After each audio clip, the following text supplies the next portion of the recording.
All right, all right, all right. All praises be to the Most High, the Almighty.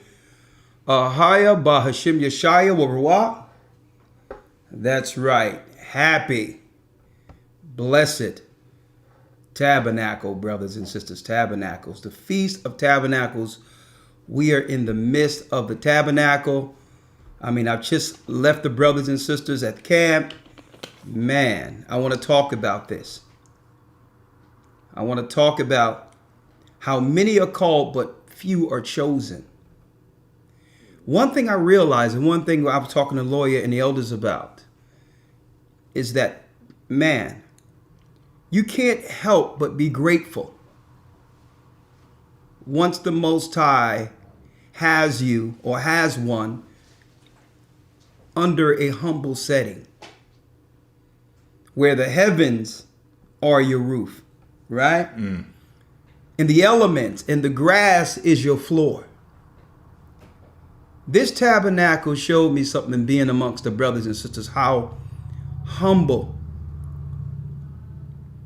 and gracious and grateful a nation can be. Jews and also the Gentiles. A matter of fact, what I'm wearing today that says Lion of Judah was made by a quote unquote, if we knew exactly his genealogy, a Gentile. Okay, thank you, Brother Micah. Happy, man, this whole week has been humbling for me. Since I left Friday morning, since we all left, and to hear Sister Shirley give that praise on Tabernacle. Yes, sir. But there's a song I want to play that quantify and embodies the spirit of the Almighty as far as the appreciation for his son Christ, Yeshua, dying on the cross for our sins. A brother Steve from the VA body, the Virginia body, has a song called In This Place. We were all, Elder Lawyer, in the tabernacles in that place. That we could reflect away from our homes, away from our comfortable abodes, right? And guess what? Everyone had tents. I got a little RV. I mean, whatever the case is, it was still a humbling situation not having home. Right? But anyway, let's go. Let's go. Listen to this song, brothers and sisters.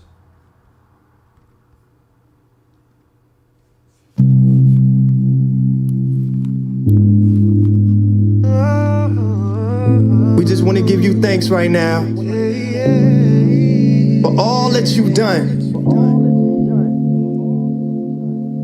As we open our minds and our hearts and give you praise. You sent your son. Here in this place, we marvel at you. He was persecuted. We humble ourselves in your grace. We just want to give you love. Here in this place, bearing your fruit. As we seek your face. Here in this place, we won't forget what you did on that cross.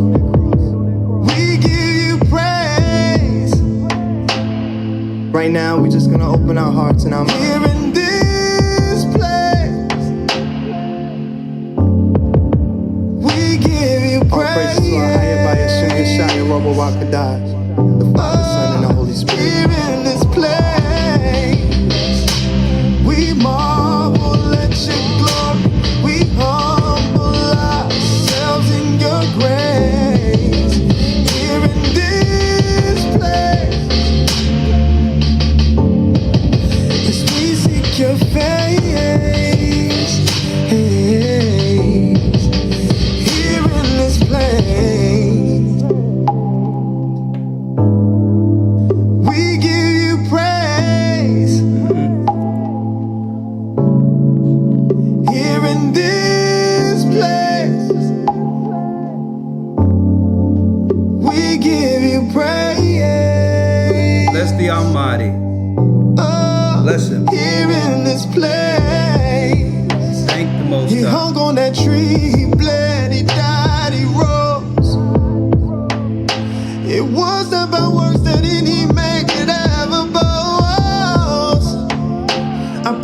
your heart's convicted, 'cause some will abort the mission.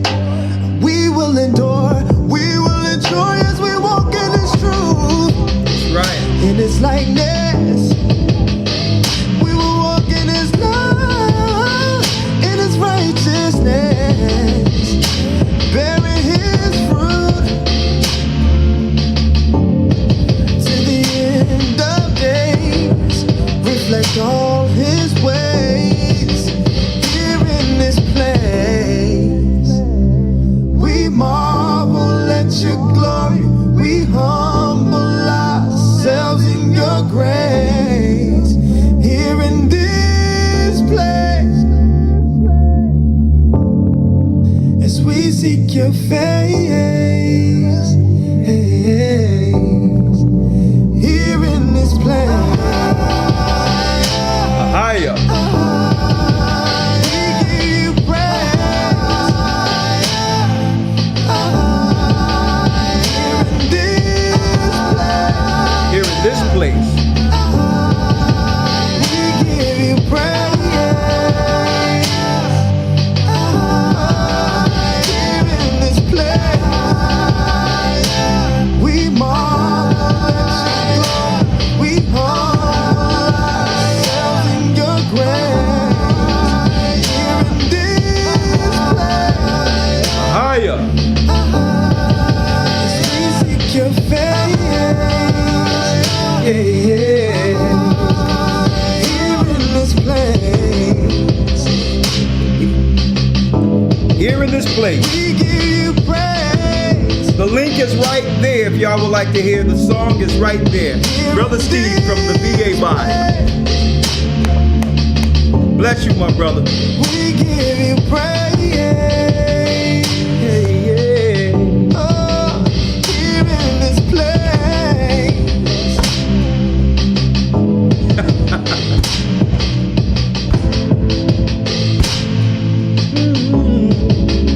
Here in this place. Here in this place right now. Bless you, my brother Steve. I'm singing your song. Praise to the Almighty. And yes, we have more music during this broadcast with Bishop Amath's new project called Energy. So halfway through it, of course, we're going to let you hear some of that energy and how to actually support the work and the music the Most High has blessed the body with. Brother Steve from the VA body, guess what? I know the Most High sent you that song. I know what it is doing music. These songs come from somewhere. They come from beyond us. One day there's no song. The next day we're praising in this place here on Tabernacle. Let me put that link in there. So if y'all would like to, hear that, I mean, it's deep because there's a lot of music out there. WAP and all this other crap that people are talking about. But it so happened I went to YouTube to hear this song that the brother sung from our body. He's baptized in the church, Brother Steve, and Elder Lawyer. For something like that, it's only 215 views. Sure. 215 views. And I'm like, boy, the Most High gets no praise in this earth. And you know, he has the Most High's name in it, Ahia, Ahia. And sometimes, let me tell you, especially with young people, young brothers and sisters, I'm hesitant sometimes to push some music. And I'm going to tell you why, and I'm going to go into the lesson. Because I understand to certain degrees, and actually dealing in the music, growing up in it, how if you're not grounded, the spirit of vanity can take root. And you'll begin to forget who blessed you with the talent, who gave you the spirit of song. You'll begin to believe that it's about you and not praising the Almighty. Let me tell you, the angels sing before the Most High each morning in total gracious and gratitude for their being. There was no greater talent than Lucifer himself. The tabrets and songs and harps Lucifer was the greatest musician in heaven among the stones of fire, among the sons of God before earth was made. So I understand that just like that same spirit of vanity, that pride that seeped up in Lucifer, when someone has that musical talent, if they're not careful, it can lead them, and it can lead you easily astray, like Lucifer. And that's the only hesitance I have, because there's so much good music. But I'm hesitant in pushing some of these young brothers after what I've seen, where brothers did get, some level of glory. And I'm hesitant because I don't want to use the platform that we use strictly for the word to promote the Most High, to give someone a level of credibility and hope with us towards the kingdom, only for something else to happen on top of us, really promoting it. But I've seen the brother before. I never sat with the brother that I heard today, but I mean, when I heard the song, everything stopped. When I heard this song, Brother AC played this song for me, and it doesn't matter what you were thinking, what you were feeling, who was in the car, everyone had to stop and listen. And a power like that can only come from on high. So, brother, I haven't met you yet, but the Most High have given you an immense talent. Please stand firm in the word and continue and endure to the end. Okay? I had to play it after hearing it yesterday. Okay. I mean, it moved me because I was in a place amongst the body at the tabernacle and seeing the humility of Israel, of God's people, in preparation for what's to come. Because soon our comfortability will be taken away. And I see men, women, children, babies, even pregnant women, everyone adjusting themselves in a humble spirit before the Almighty during this tabernacles, with their comfortable abodes miles away. It doesn't matter how their hair look. It doesn't matter what clothes they have. They sitting there chopping wood. The children are playing. People are playing basketball in between. They're coming together, praying together. You hear the ram's horn early in the morning. Sisters are in a circle, praying together, talking about how they can do better for the Almighty, to be not only just good sisters, but better wives. Brothers are coming together, discussing certain scenarios. Revelation in the midst of it is actually, being revealed. Man, this tabernacles is something else. But out of nowhere, right before I left, because I had to set up for the broadcast for you all, AC asked, Elder, what should we title this particular broadcast this evening? And I'm like, well, I'm not thinking about it right now. And out of nowhere, the Spirit came and said, this is what you tell them. The thought came to me in an instant. Many are called, but few are chosen. Many are called, brothers and sisters. The Most High have awakened. Guess what? This truth is resonating. For those who are not actually following the truth, they have heard of the Almighty. They have heard of His law. They have been warned. Many have called and walked in this truth, in this ministry, and have turned back. Let me tell you, many are called, but few are chosen. And I've seen many that were called today. Since Friday morning, I've seen many sacrifice their comfortable settings to go humbly before the Almighty in this tabernacles, camp out. I seen someone frying chicken, folks. Frying chicken using chopped wood that they chopped themselves. And I'm looking at this and I'm like, And I look amongst the camp and I seen young men putting up tents from the city who have never experienced the wild before, never experienced being out, knowing what it takes to camp and how to live off the land. Young men. And something came to mind, Elder Lawyer. These are leaders. Paul made tents.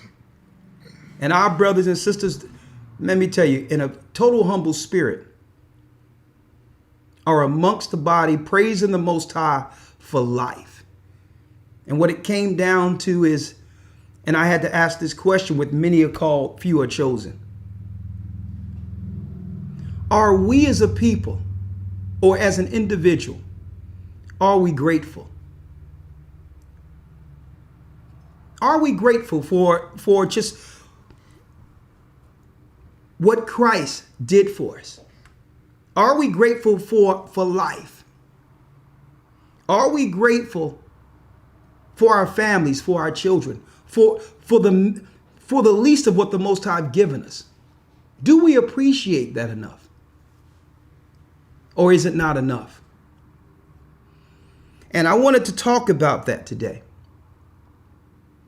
I want to talk about that. And before I ask you, even though your baby had teething, so you had to leave early.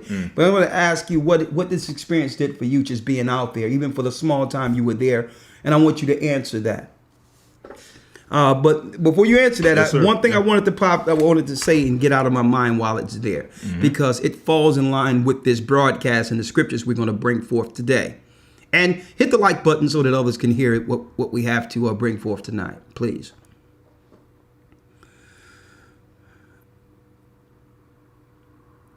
Before we left, there were some people in the circle, and they asked a question. If there's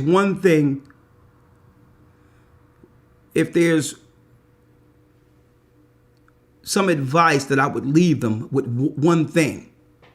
one tidbit of advice when it comes to building yourself in this work, what would that be? As far as staying focused towards the end to make it through, because there's so many things coming at us. The cares of this world, the expectations of others, the bills, temptation, fear, confusion. So, man, I'm thinking in my mind, I'm like, that's a tough question to answer, with just, one answer. When it comes to self-examination, what would be the one tip, Elder, you would give us when it comes to examining ourselves? What would that be? And I was put on the spot. But, being quick on my feet, I'm like, boy, first of all, you put us on the spot there. But you know what? My thing was, and this is why I think it led to this title we have here. Many are called, but few are chosen. And I wrote this under Blog Talk here, because Blog Talk will be open in a couple of minutes. Are we grateful? I had that under Blog Talk. Are we grateful? Because when I answered the question, this is how I answered.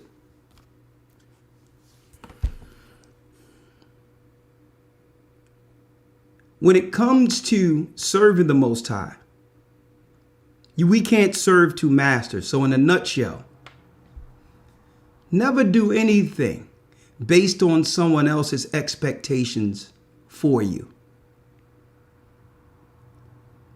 Okay? You must, and this is guess what? What I'm about to drop is possible for everyone. It's not impossible. Okay? Number one is we can only deal with the Most Highs and fulfill what the Most High expects of us. When we try to fulfill what others expect from us, you'll always come up short. It'll never be good enough. Mm-hmm. we find ourselves chasing a ghost, chasing, looking for fulfillment based on someone else's expectations. I'm like, guess what? The world is ungrateful. If you measure yourself to the world, you'll always come up short. Because no matter what you do, it'll never be right in others' eyes. But the Most High isn't like that with us. He'll accept us. Okay? The only thing we have to do is He gave us the laws. He gave us what He expects of us, man and woman. And guess what? What He expects is way simpler. And it's an easier life than trying to keep up with the world, than looking to keep up with the world. So my answer to that was, never work towards anyone's expectations for you. You're good enough. You just have to fulfill the Most High's expectations of you.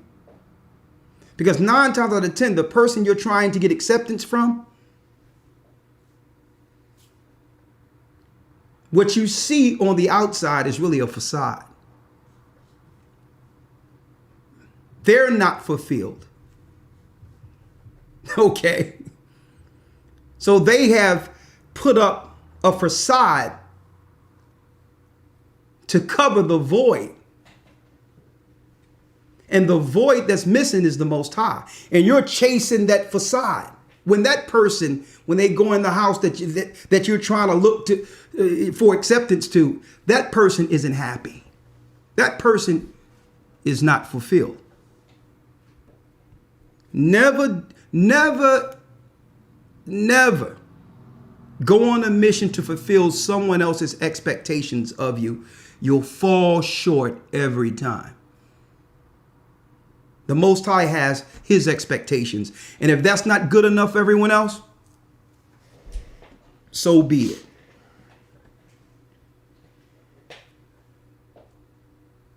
Aren't you tired of running this race, this rat race?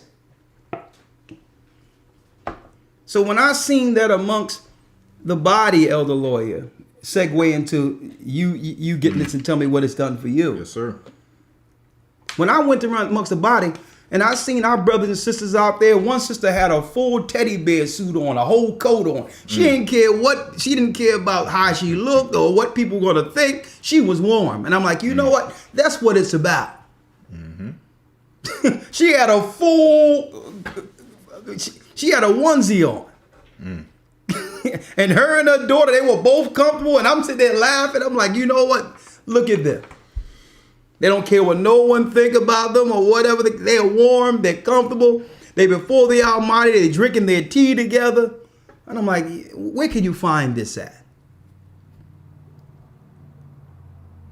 I learned so much just through observation. And just to be a part, I'm humbled just to be a part of this work. Elder Lawyer? Yes, sir. Absolutely. Like you mentioned, I was there for a brief moment of time. I had to leave early. You know, the boy was going through a few things, so Yeah. I had to leave a bit early. But nonetheless, in the short time that I was there, it brings to mind the scripture where it says, with, what does it say? Food, shelter, and raiment? Or does it say with food and raiment, be Yeah. therewith content? Yeah. And it shows you that the things that we have outside of that, first and foremost, is extra. But those things which we have on an everyday basis, which we have to be honest with ourselves. Sometimes we do take those things for granted. Being able to use the bathroom or have running water, have a toilet that you can use when you want to have a place, a refrigerator to put your food in and put things in so that your food don't spoil. Yeah. We take those things for granted. Yeah. Light. Think about at nighttime just operating out there. You can't see in your home. You kind of take for granted that you can just go and switch a light switch on and you have light throughout the house to operate. Out in the, in the campgrounds, there is no access to light like that. Yeah. So these are just small things that we are able to do on a daily basis that we don't necessarily consider that what happens when we no longer have these things on a daily basis to operate with Yeah. or to function with. Yeah. And it makes you think more so about those who are without and have to survive, the homeless, those who are on the streets, those who don't have that warm bed to go to at night, who can't flip that switch on to turn on the heat when it's cold, or turn on the air when it's hot. You consider all of those things in a brief moment of time that you're out there in the, in those elements. So those are some of the things I really learned and took to heart during that period of time. Yeah. So let's go into it.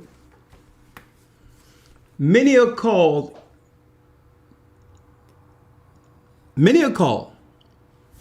but the few are chosen. The question is, what are we working on to make sure we're the few? Right? Because you have to realize, like for instance, Elder Lawyer and I, we're teachers, right? And we have other elders and deacons. I mean, we have many elders and deacons. I mean, even Bishop Azan, he sent me pictures of an area in Texas and Dallas where they allow him to camp. And they was blowing up a big pool for baptisms for the newly baptized. At the same time camping out not too far from the church. And I'm looking at this all over the earth, and brothers and sisters, it's humbling. And you have to realize, because I understand people look at us and say, well, okay, what our strength is drawn or is fulfilled to some level, right? Well, I'm energized through the strength the elders bring forth, right? It's confirmation sometimes with a lot of you and all that. But keep in mind, brothers and sisters, we're only here to plant the seed. And I think some people may get upset with us or feel a certain type of way when we don't fulfill their expectations of us. Very true. And I need y'all to understand that. I must endure into the end. So if I'm planting seeds and that's my position, of course, I'm going to fall short in everyone else's expectation.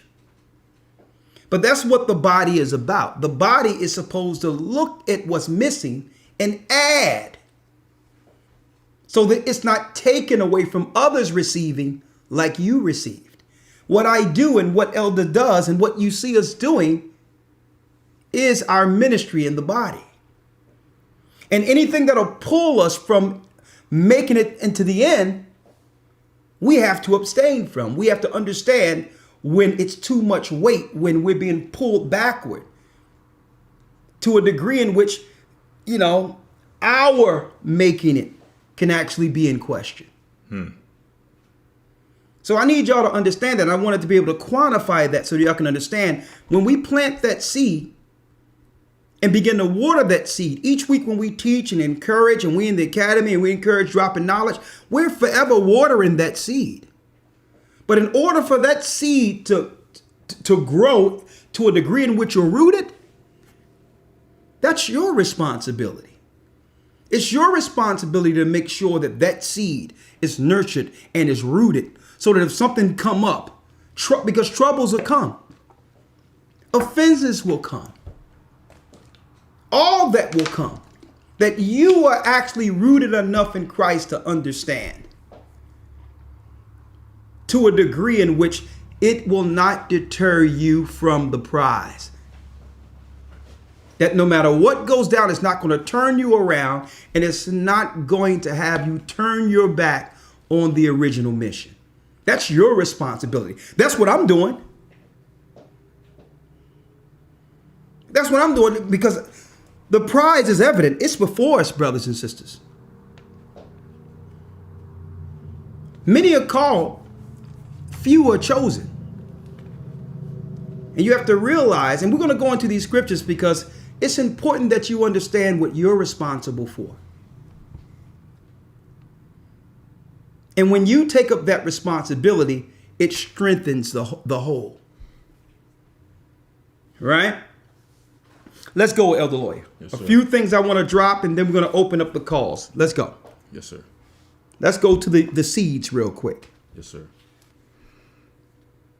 The book of Matthew, chapter 13, verse number 1. Read. The same day went Yeshua out of the house and sat by the seaside, and great multitudes were gathered together unto him, so that he went into a ship and sat, and the whole multitude stood on the shore. And he spake many things unto them in parables, saying, Behold, a sower went forth to sow. And when he sowed, some seeds fell by the wayside, and the fowls came and devoured them up. So now, Christ sowed these seeds. Now, these seeds, folks, is the truth. Now, he understands that even though this truth applies to all, each individual isn't going to treat that seed and protect that seed and water that seed. He understands this. But yet the truth was given to all equally.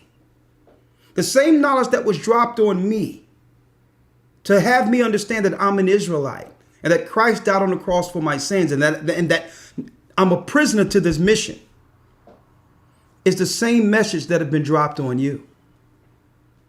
It's the same message that was dropped on a Seventh-day Adventist or a Jehovah's Witness that's amongst the body, or an Egyptologist. Guess what, folks? It's not my seed. It's not Elder Lawyer's seed. It's Christ's seed. Mm-hmm. And it's what you do with it. Now, what you witness a person do in the works show forth what they're doing with the seed. Are they growing, or are they chopping down? Are they gathering, or are they scattering? See, you shall know them by their works, by their fruits. Are they bringing life, or are they bringing vengeance, vitriol, hatred, jealousy, envy? You shall know them by their fruit, because the fruits of the Spirit are evident. Okay? The fruits of the Spirit are evident. Doesn't matter whether or not you are a Seventh-day Adventist, you're in the conscious community. It doesn't matter if you are from the fruit of Islam. It doesn't matter if you are a Muslim, Seventh-day Adventist. It doesn't matter if you are a holy rolling Baptist Christian. The truth is relative. The truth is the truth. And everyone along all these different lives, coming out of all these different lives, has heard it. You've heard it. But what did you do with it? Finish reading, Elder Lawyer. Matthew chapter 13, verse 4. And when he sowed, some seeds fell by the wayside, and the fowls came and devoured them up. Okay, they said something is wrong with the sound. Let me make sure. Okay, they say the sound's good. Let me ask, Elder Dell, is the sound okay? Yes? Want to make sure, because I want to make sure this comes through just with no issue.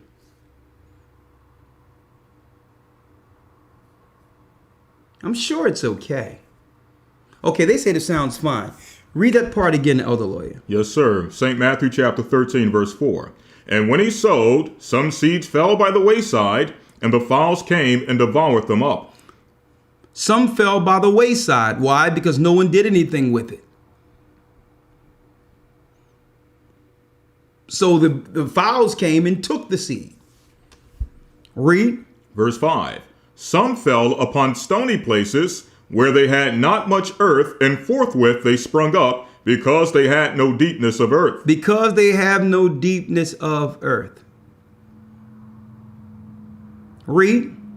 And when the sun was up, they were scorched, and because they had not root, they withered away. So if it's not rooted, when it's rooted, folks, when those roots start growing and the water gets to those roots, which is the living power of the Almighty, you begin to grow and you're rooted. And guess what? Just like a tree, them barks get rooted in the ground and stop. No matter what happens, offenses, whatever you are standing, you are rooted.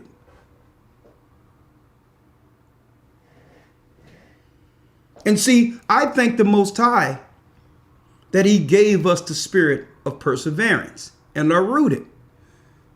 Because when I examine the alternatives outside of what I understand and what's coming and the kingdom to come and the judge who's coming, I realize there's no other options.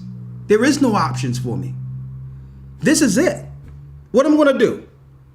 What I'm going to leave all this knowledge and truth and understanding of God's law and join the Christian church? What am I going to do? Forget everything I've learned and become a pagan?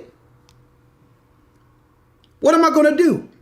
Forget Christ's blood shed on Calvary for the sins of our nation and become an Egyptologist?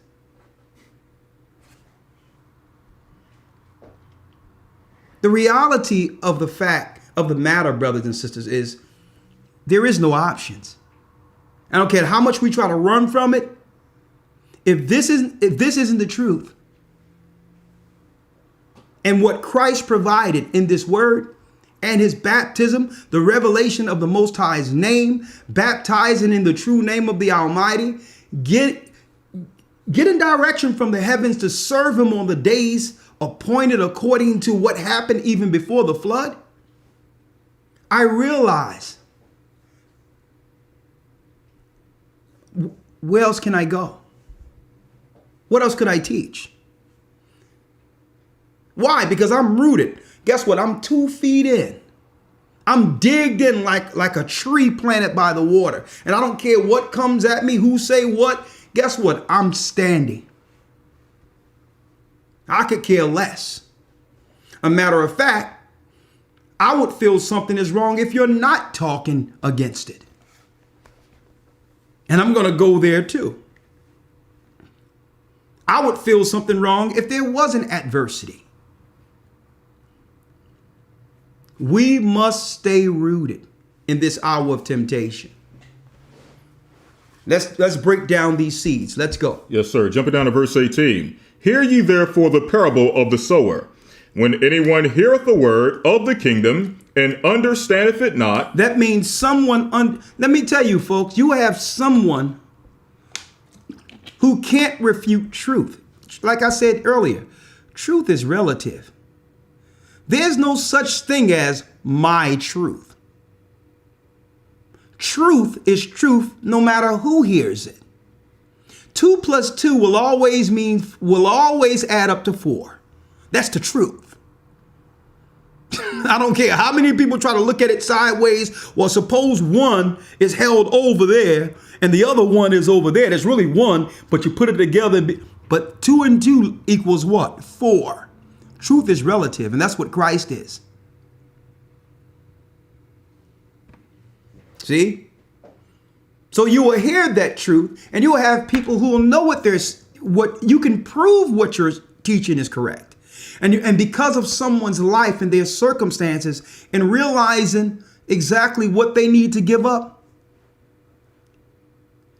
they'll deny it. They'll deny what they know is true because what? It's against their aspirations for this life. It's getting in the way of everything they planned for their life. And right there in of itself lets you know that they know the truth because they're weighing it. They're saying, well, look at this. That means I must walk in the unknown. I've done everything to create the life I have for me and my children. And if what these people or what Christ or what this Bible is saying is true, that means I have to change my whole life and start from the beginning. And I simply don't want to. I simply don't want to. It's getting in the way of my happiness. So you heard the truth. You must have heard it if you heard enough to deny it. You waited with, because usually when you hear about a religion or a belief, you go in with questions, the tenets. And the questions is, will I be able to live the same life I'm living and still follow that respective religion? So you start asking questions. The truth comes, that's that seed, and now you know a choice must be made. The difference between the chosen heard the word. They received that seed and was grateful for it and was willing to die to receive it. That means to reject this life, to receive Christ's life. That means a person in the truth is no different than a brother or sister who heard it for the first time, yet denied it. That's what it means to be chosen. Because you made the right choice. So that seed is there. It's right there in front of you. But I'm going to tell you, the burden, there's a burden that comes with this. There's a burden. And most people see it and deny it. They'll look at it and say, well, hold up. There's only one time a year I feel appreciation for family. When I'm getting together with my husband or the wife getting together with his wife, finding out all year what the children want for Christmas and buying the stockings, the one time where your child is off, from college or school when the family's together and you get those stockings next to the fireplace and here it is, you know what your wife wants and you want to give her a surprise for Christmas and you're wrapping those gifts, all those traditional things that happens that really brings family together this time of year. And you're looking at that saying, well, listen, it's only one time a year my family feels like this. And you mean to tell me I have to give it up? We're all sitting there with the foil paper, the gold paper, the red paper, the ribbons, the children looking at cartoons. And I'm showing my appreciation, working hard overtime to make sure my child, don't go without. And you're going to tell me this is wrong? Mm-hmm. I'd rather not receive that seed. You will go to Jeremiah, the 10th chapter. Show them the tree. Show them that the Most High says, don't follow the customs of the heathen for they're vain. You will go into Sunday. You will give them the history on Sunday that it was Babylonian, Satan's son, Nimrod, who began Sunday worship while building a tower, which was a weapon against the God you claim to serve on Sunday. We'll give you the history, give you the information, give you the Bible, and you will say, well, no, it's against my happiness. So guess what? Time and chance happen to all man. Christ gave you the same seed he gave us. The only difference is we decided to do something with it.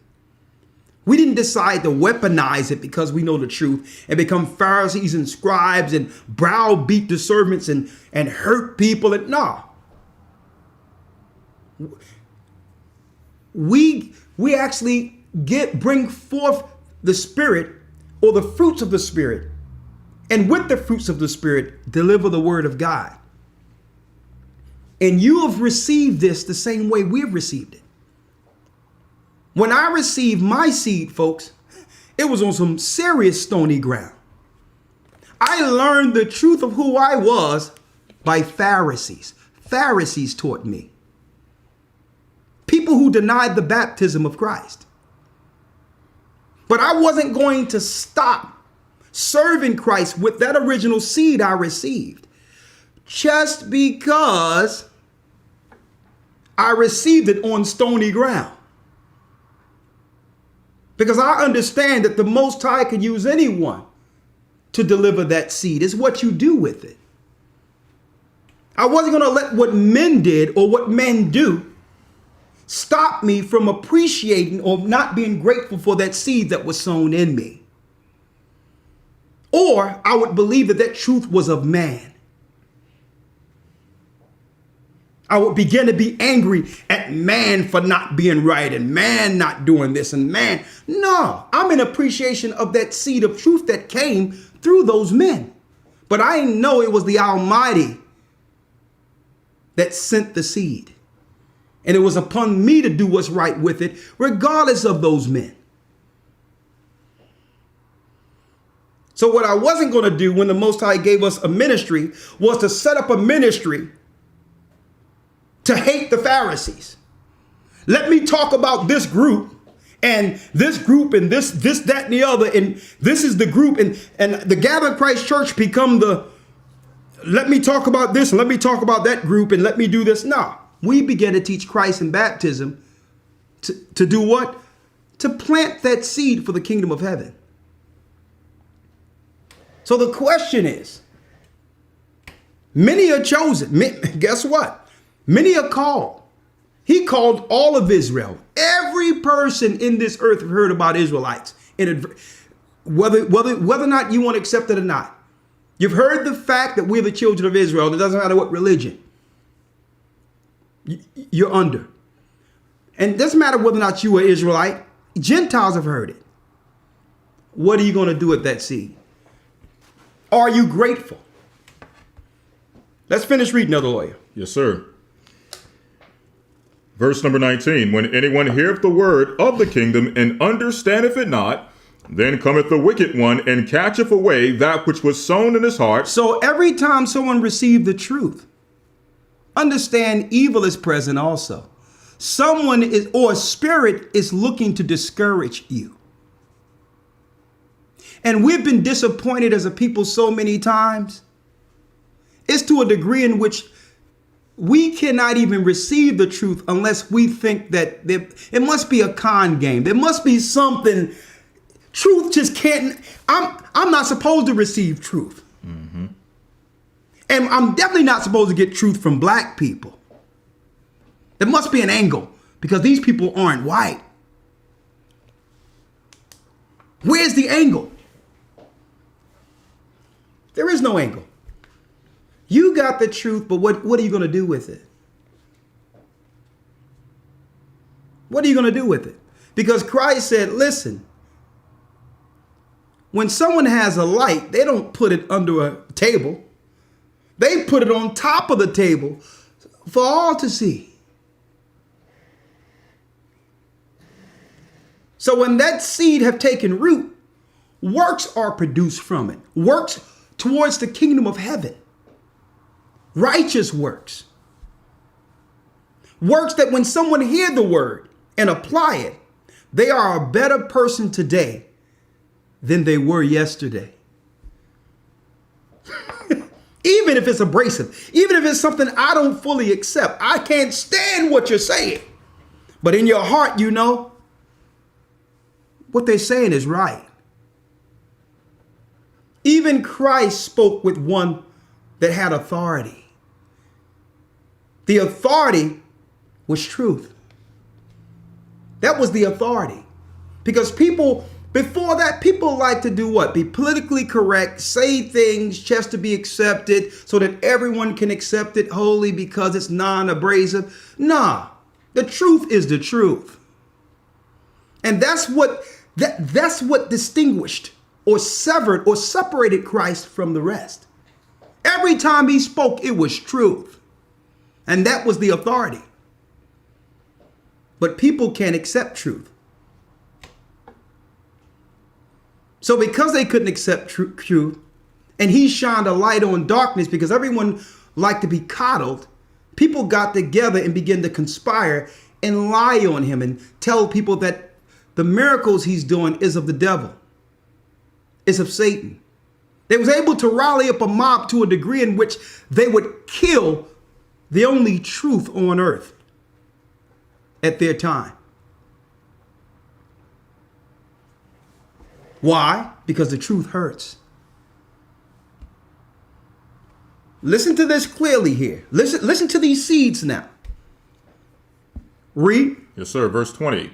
But he that receives seed into stony places, the same is he that heareth the word, and anon with joy receiveth it. So you have a person immediately receive the word. Read.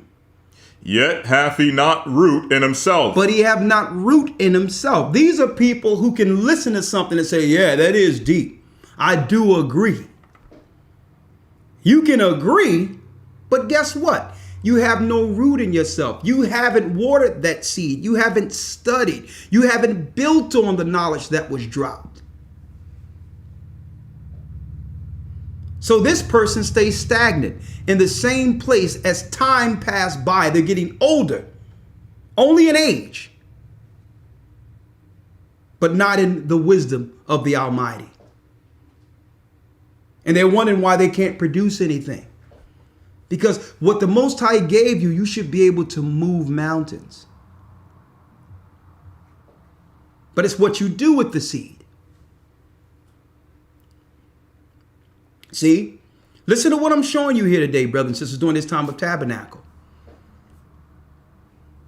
Because what happened is the Most High have this thing moving. And people moving. You looking at, and then people will start getting upset. Not because nothing is going wrong.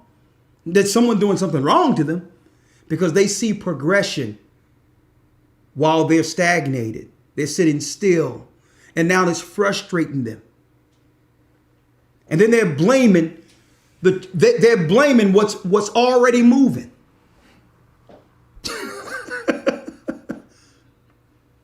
When guess what? We're coming closer to the kingdom. And guess what? Even in this work with elders, deacons, with the church, from one holy day to the next, one Sabbath to the next, we're not stopping. This train moved a long time ago. And some people may get frustrated because we aren't stopping. What have you done with your seed? We should all be moving this quicker. We should all be together. We should be working towards what's to come. See? I hope this is not going over your heads what I'm showing you right now. Listen to this. Read. St. Matthew 13, verse 21. When it says what is already moving? The work.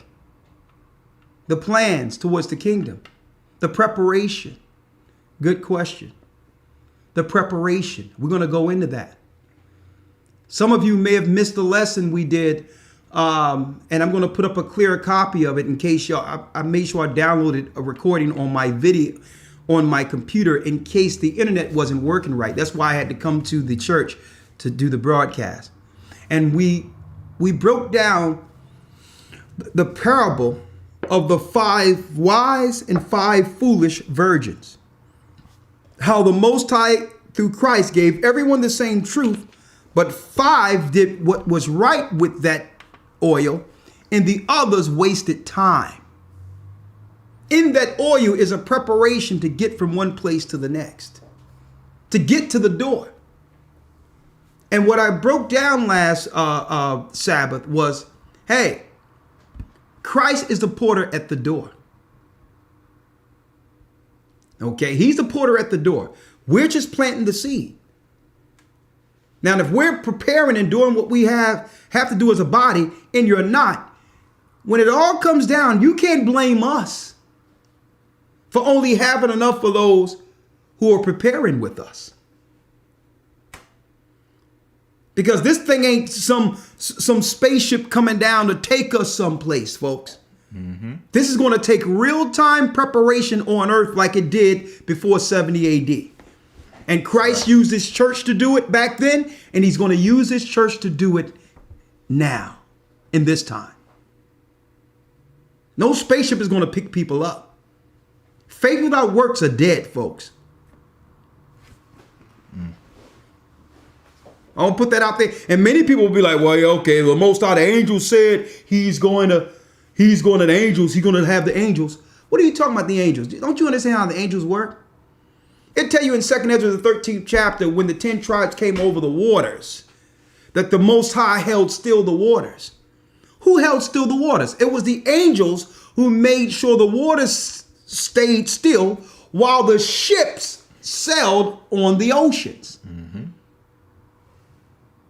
The angels didn't pick the 10 tribes up and bring them to America. Right. Somebody had to build those ships. Somebody had to build those ships. They had to sit there with those sails. They had to make sure they had provisions of food for the journey. The angels just made sure the water's still and that there was no creatures that can harm the boat.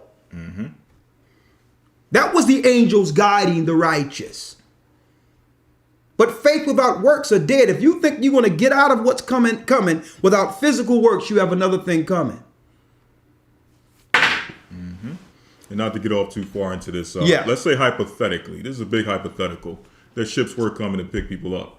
There's a lot of time in between now and ships coming or Christ returning with ships to take people from one place to the next, which means in between that time, in the meantime, in between time, you still must do something to be preserved for that time when the ships come, hypothetically. And on that, hold the seed, and let's get Proverbs 27 and 12. And then I need you to go back to Matthew. Yes, sir. Proverbs 27, verse number 12. Yes. A prudent man foreseeth the evil. A prudent man foreseeth the evil. That means you have the understanding of the Almighty. You're prudent. So you see what the wicked is doing in the earth. Like we've been telling you from the beginning, if you think this stuff right now in the earth is about a cold or a virus, you have another thing coming. We said that from the beginning. That's right. This is running right into the mark of the beast. So read it again. A prudent man foreseeth the evil, Foreseeth the evil, and hideth himself, and hideth himself. but the simple pass on and are punished. But the simple pass on and are punished. So when people talking about fleeing, oh, the wicked fleeth when no man pursueth, and all that scripture ain't even talking about that. What about when Christ told the disciples to prophesy to the Israelites that when you see Jerusalem compassed with armies, flee into the wilderness? That wasn't them being cowards, so they were following Christ and preserve their lives alive. And if it wasn't for that, we wouldn't have been here in America because the majority of us fled into Africa, which is the middle passage for the children of Israel. Africa is not our homeland. Africa is part of the wilderness. Read that again, Elder Lawyer. Yes, sir. Proverbs 27, verse 12. Come a on. prudent man foreseeth the evil, Foreseeth the evil and hideth himself, and know what to do. but the simple pass on and are punished. When it says hideth himself, when you see evil coming, you're prepared. You know where to go. Christ says when you're persecuted in one city, flee into the next. There you go. That's hiding yourself from the evil. You want to sit there and get ran over? And it always happened like that. The Most High could have easily had it where when Moses was born, have an angel, soon as she came out, take the angel and fly Moses over into Egypt for safety. He could have easily did that, easily. But no. You know what happened? They built a moat, they built a little boat, and the angels guided the boat. But guess what? Somebody had to build the boat. When Christ was born, Herod had a plan with the magicians. The magicians foreseen his star in the heavens, the Magi's. And they came to him and said, the child is born. He says, well, bring him here so that we can worship him. But the angel warned Joseph. The angel warned Joseph and said, take your son into Egypt. Herod plans to kill him. That was the angels guiding them. But you know what Joseph had to do? He had to get his caravan together with Mary and take his son into Egypt. That's right.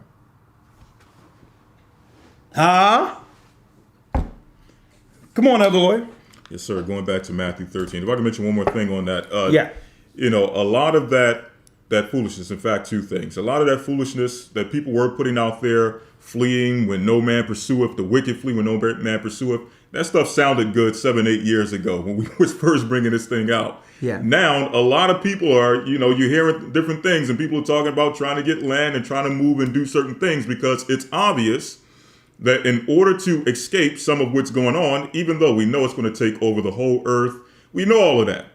But we know in order to be preserved for a time, you're going to have to move from one place to the next. You're going to have to make preparations. Secondly, hold on, before you do that, let me answer this question. Someone asked, and that is a good question, do Israelites hate white people? As a matter of fact, I'm going to write that down and make that a lesson, right? yes, sir. Do Israelites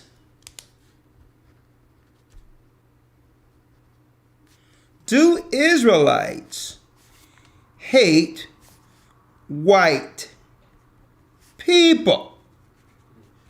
Now, that's a good question. I'm an Israelite. Now I'm going to ask you a question, and I'm going to show you. Let me put this without offending you here.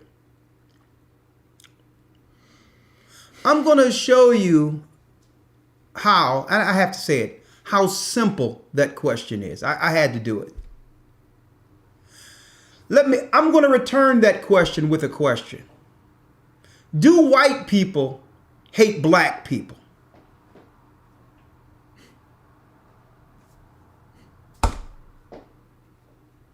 I'm going to ask you again, because that's how simple that question is.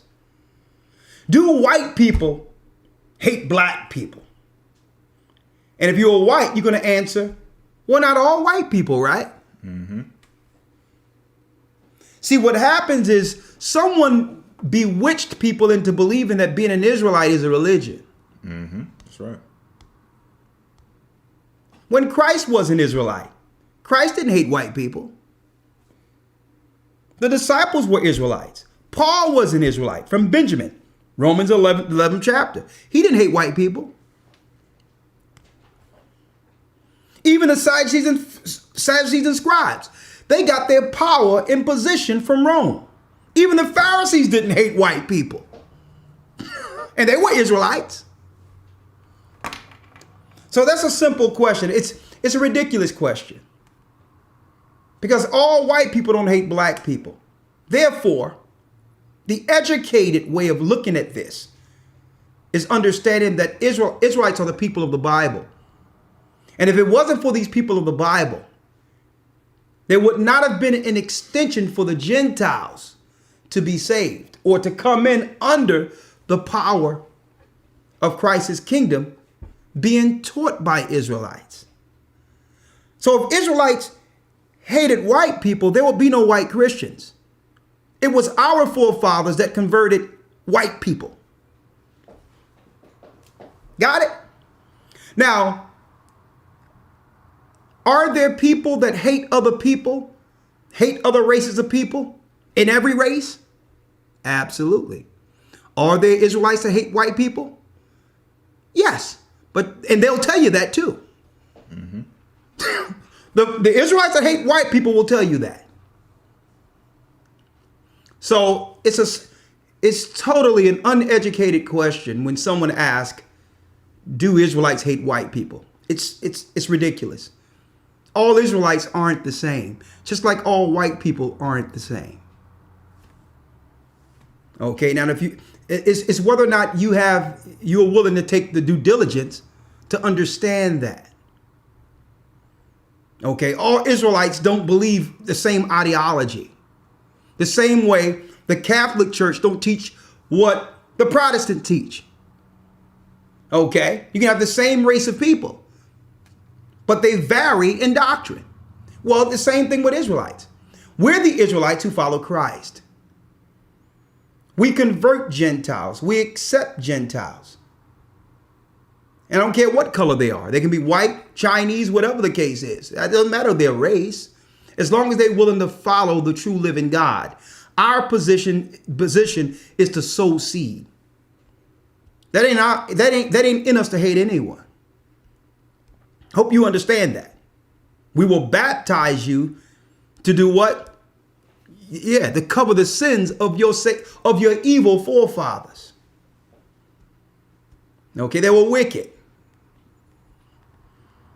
Okay, so the same way we have to cleanse our people of the sins of our forefathers, you as a white man must be cleansed of your forefathers' sins. So no, we don't hate you. We love you enough to show you water and to say repent, for the kingdom of heaven is at hand. And we're here to let you know there will be a changing of guard. Whatever the white man has right now, will listen to me clearly. Whatever he have now is all he'll have in power.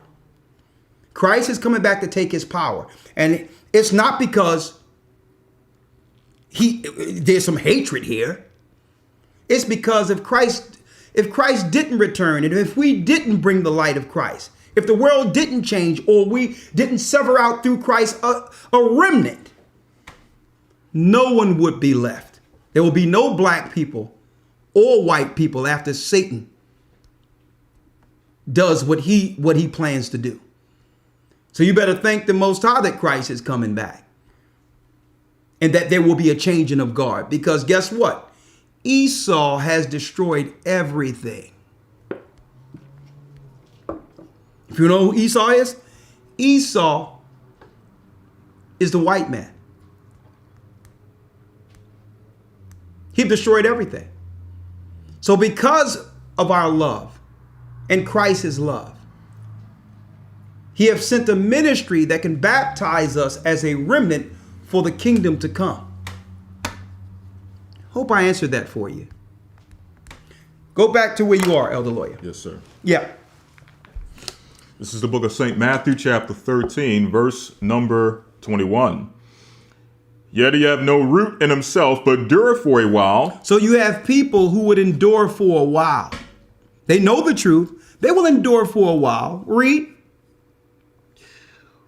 Says, for when tribulation or persecution ariseth because of the word. So now what happens?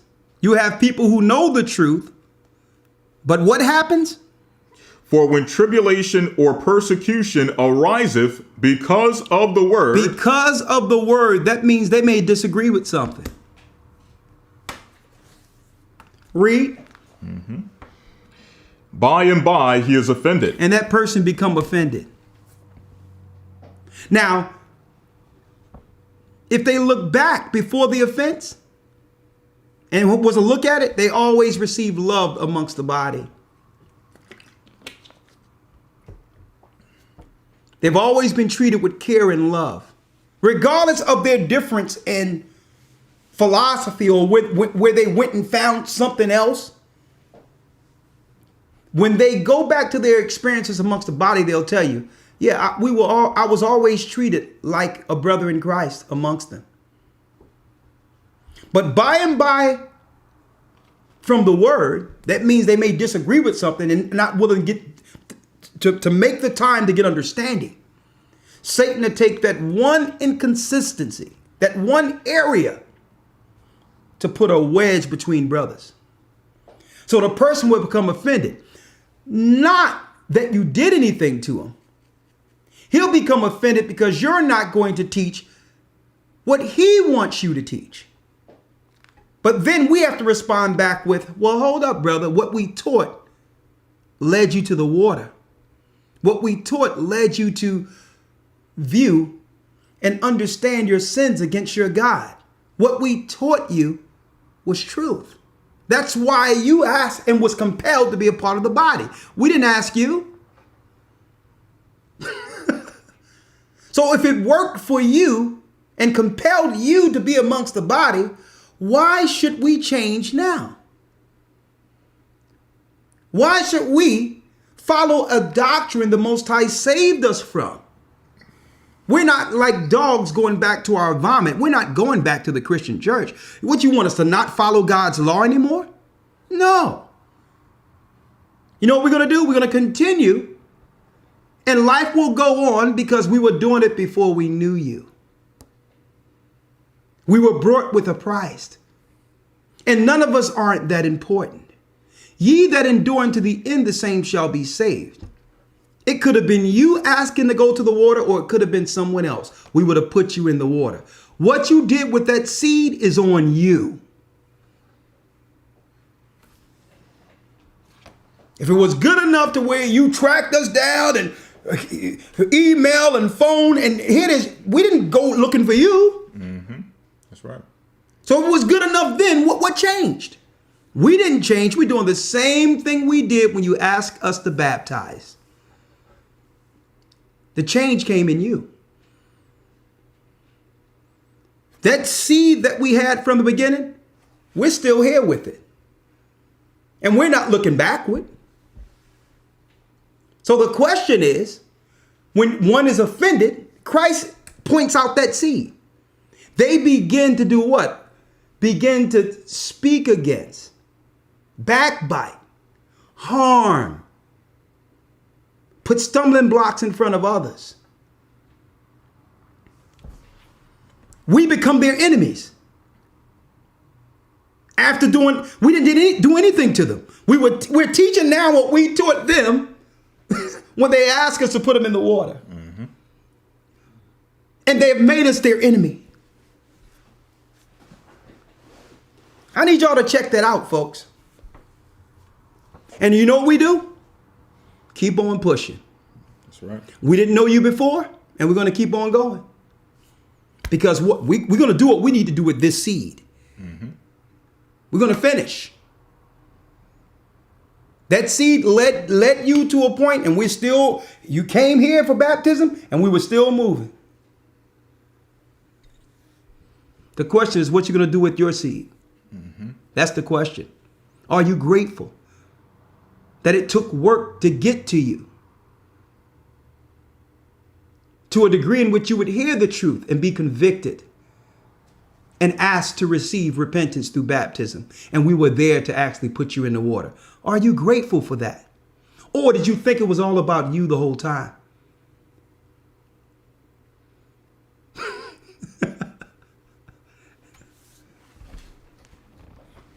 Stop the presses.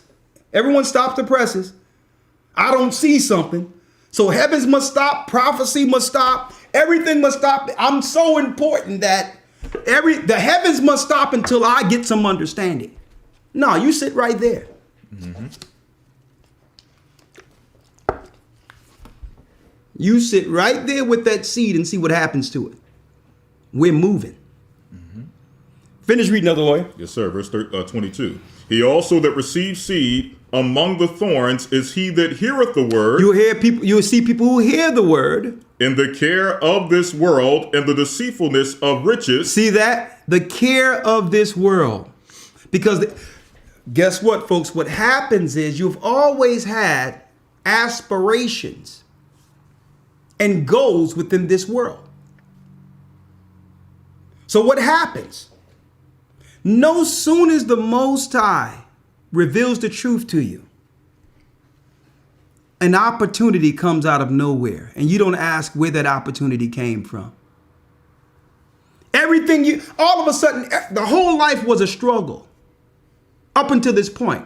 Now that you're choosing light, choosing truth,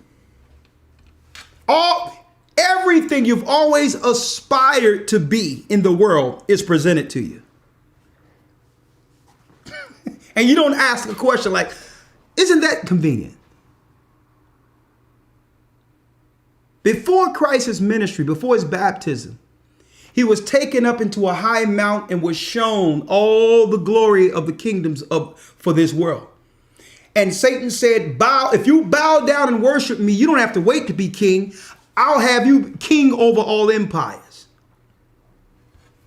And guess what? Christ rebuked him.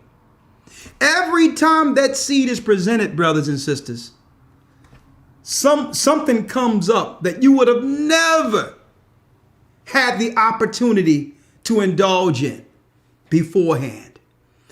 Because Satan is about to lose one. He didn't have to really focus on you because you were in the world. He had you. But no sooner as you're choosing a master, he's like, well, no. Is that the girl you wanted? Hold up. Is that the person you wanted? Is this the job you always wanted? Now opportunity is coming from everywhere, and you don't realize that there's a tuggle for your soul. Christ came with the seed, and Satan is saying, no, I'm willing to gift you. I'm willing to do what? Yes, bribe you to stay.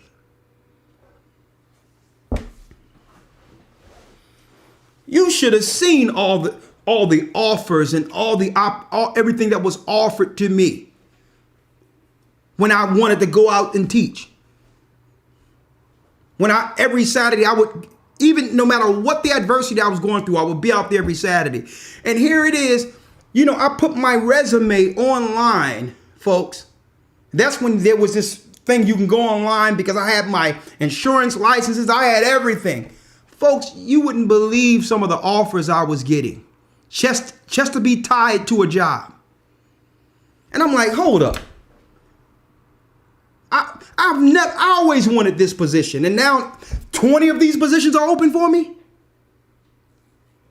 I'm gonna go out and teach.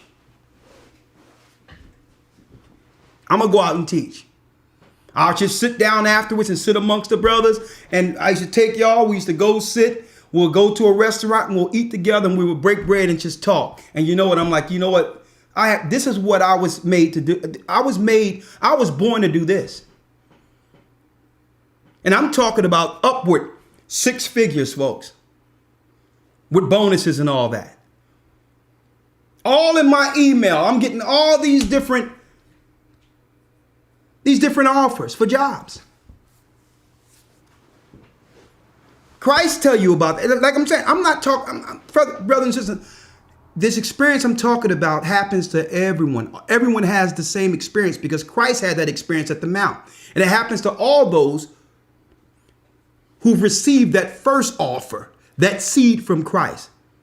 So I'm not just talking about me. It happened to you. Everyone, when it's time for you to actually make a choice and say, you know what? And you say it out loud, I know I'm doing wrong. I'm going to do right. Boom. Something else must have been listening because the next day, a distraction happens. Something is before you that would have never been there before because you're choosing to serve the living God. Listen to what I'm saying, folks, to you here, folks. Many are called, few are chosen. The question is, because all of us receive that same seed. And I keep on saying that. What y'all looking at Elder Ricard and say, man, Elder Ricard, man, he must be smart. He must be this. He must be this. Listen, you know what it is? I took the seed, and once Christ gave me the seed, no matter the adversity, whatever I went through, I never stopped. That's the only difference. That's right. The only difference is I'm grateful for the Most High showing me who I am and who I was. And I'm grateful for Christ's blood. So yes, there have been struggles, all that. But I never stopped. And that's the only difference. And because of that, the Most High have rewarded me ever so often with certain things to show that he's with me, to say, well, okay, I like the way you're going. Okay. But you have to fix this. You have to fix that. Often the Most High say, well, okay, keep on going. No matter what they say. You can have naysayers. You can have people try to do things to you. All that. Keep going. And folks, it's just because I'm doing something with the seed. That's all. I'm no different than you. The only difference is every day I do it. And I'm grateful. Above all, I'm grateful for it. I'm grateful. Understand that, because I don't feel I deserve all that. I don't feel that. I feel there's more work to do. Mm-hmm. That's right. And that's what y'all have to understand, folks. Unless I endure unto the end, all this work up until this point was for naught. If I don't make it with that seed, what was it for? Everyone have that seed. And that's what you always have to remind yourself of, brothers and sisters, what the Most High gave you. And know that it's enough. It's enough. Finish reading, Elder Lawyer. Yes, sir. He also that receives seed among the thorns is he that heareth the word, and the care of this world, and the deceitfulness of riches. And the deceitfulness of riches. Satan is coming with the bribe now. Here it is. You're seeing a girl you could never get, and she's turning back looking at you now. Here's a person or an opportunity. Oh yeah, man. Out of nowhere, man, I got a job over in the Carolinas or in VA or in some remote area. I just got a job. I just have to move. And it's the one place where there's nobody that you can congregate with. All this opportunity for money, but yet you'll forsake the assembling when there's many people who are just crying for a congregation to be amongst, who are working towards being with a congregation. You will leave a congregation to go into a remote area for money and believe it's the Most High. I've seen many people say, yeah, man, I got to get this money, elder. And when I get it, man, we're going to really get this thing going. The Most High just blessed, and I'm looking at it. I'm like, yeah. And really, I'm prepared to say my last goodbyes because it always happened that way. Mm-hmm. What did Christ tell the rich man? Sell everything you get. Sell everything you have and give it to the poor and come follow me. Do the work. The payment is in the kingdom. There's no job you can have to contribute to the work somewhere that if it means your soul. We'd rather have you than your few dollars.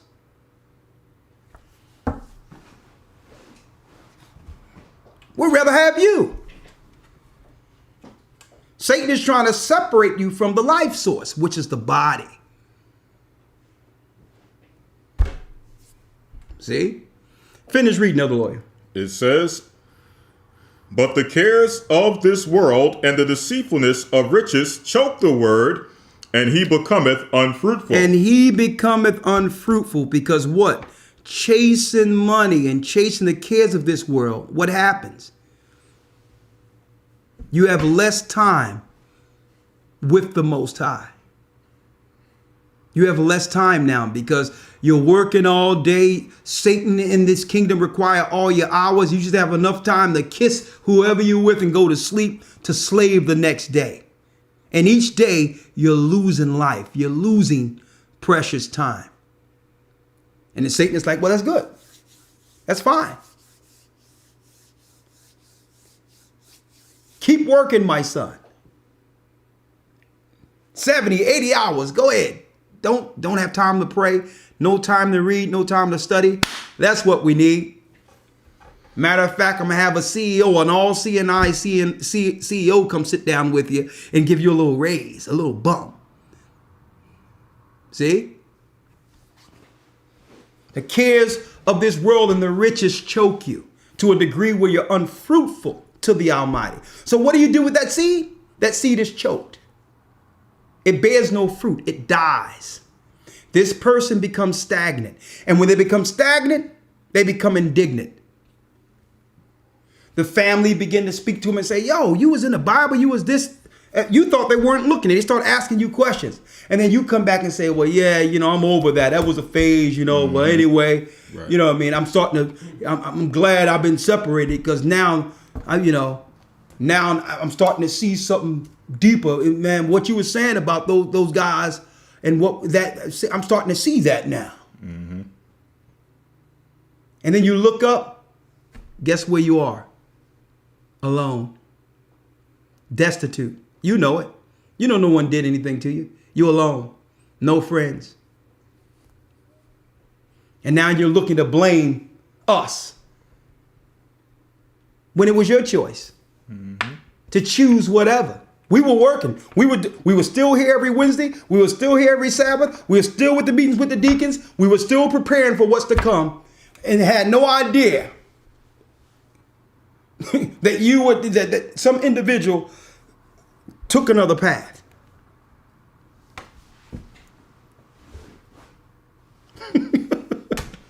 Right? Finish reading. Verse 23. But he that receives seed into good ground is he that heareth the word. He that what? Heareth the word. This is the one that received it in good ground, brothers and sisters. Read. Is he that heareth the word. You hear the word. And understandeth it. You understand it. Which also beareth fruit. And you begin to bear fruit. And bringeth forth some an hundredfold, some 60. Some what? Some 60. Some 100-fold, some 60. Read. Some 30. Some 30. So those who have a seed that's watered is bringing forth fruit. So people can say what they want to say about the Gathering of Christ Church, or you individually, or me individually. Guess what?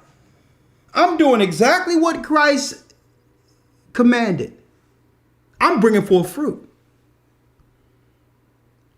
Okay? Charity covers a multitude of sins. And I'm going to keep bringing forth that fruit in Christ. Say, listen, Christ, please help me. Let me in. Remember him? He was in the world. Guess what? I helped him. I helped her. Can you let me in? While everyone is out in the world partying, doing whatever they want to do, Lord, I was bearing fruit for you. I want to get in. So I don't care what no one think, no one say. The people can curse me out. They can say, but guess what? I'm going to continue to bring forth fruit because that's my ministry. That's our ministry. And we were called to do what? Multiply that seed. And that's why I said earlier when they asked, well, what is the one thing that we can do? Sisters was in the circle and asked, what's the one thing we can do if we was to give you some advice for self-observation? And I said it. I'm like, listen, the one thing you can do is never set your bar based on someone else's expectations for you. Never, because whatever you do, it's never good enough. Deal with your expectations that the Most High have for you, and you'll be fine. No matter what you do for people trying to deal with their expectations, they're going to always find something you're not doing. And you'll fall short every time. Find out what the Most High expects from you and do it. That's it. Doesn't matter what everyone else thinks. Do that, and guess what? You'll have peace. You'll have peace because there's no satisfying an insatiable world. You'll find yourself working to do what?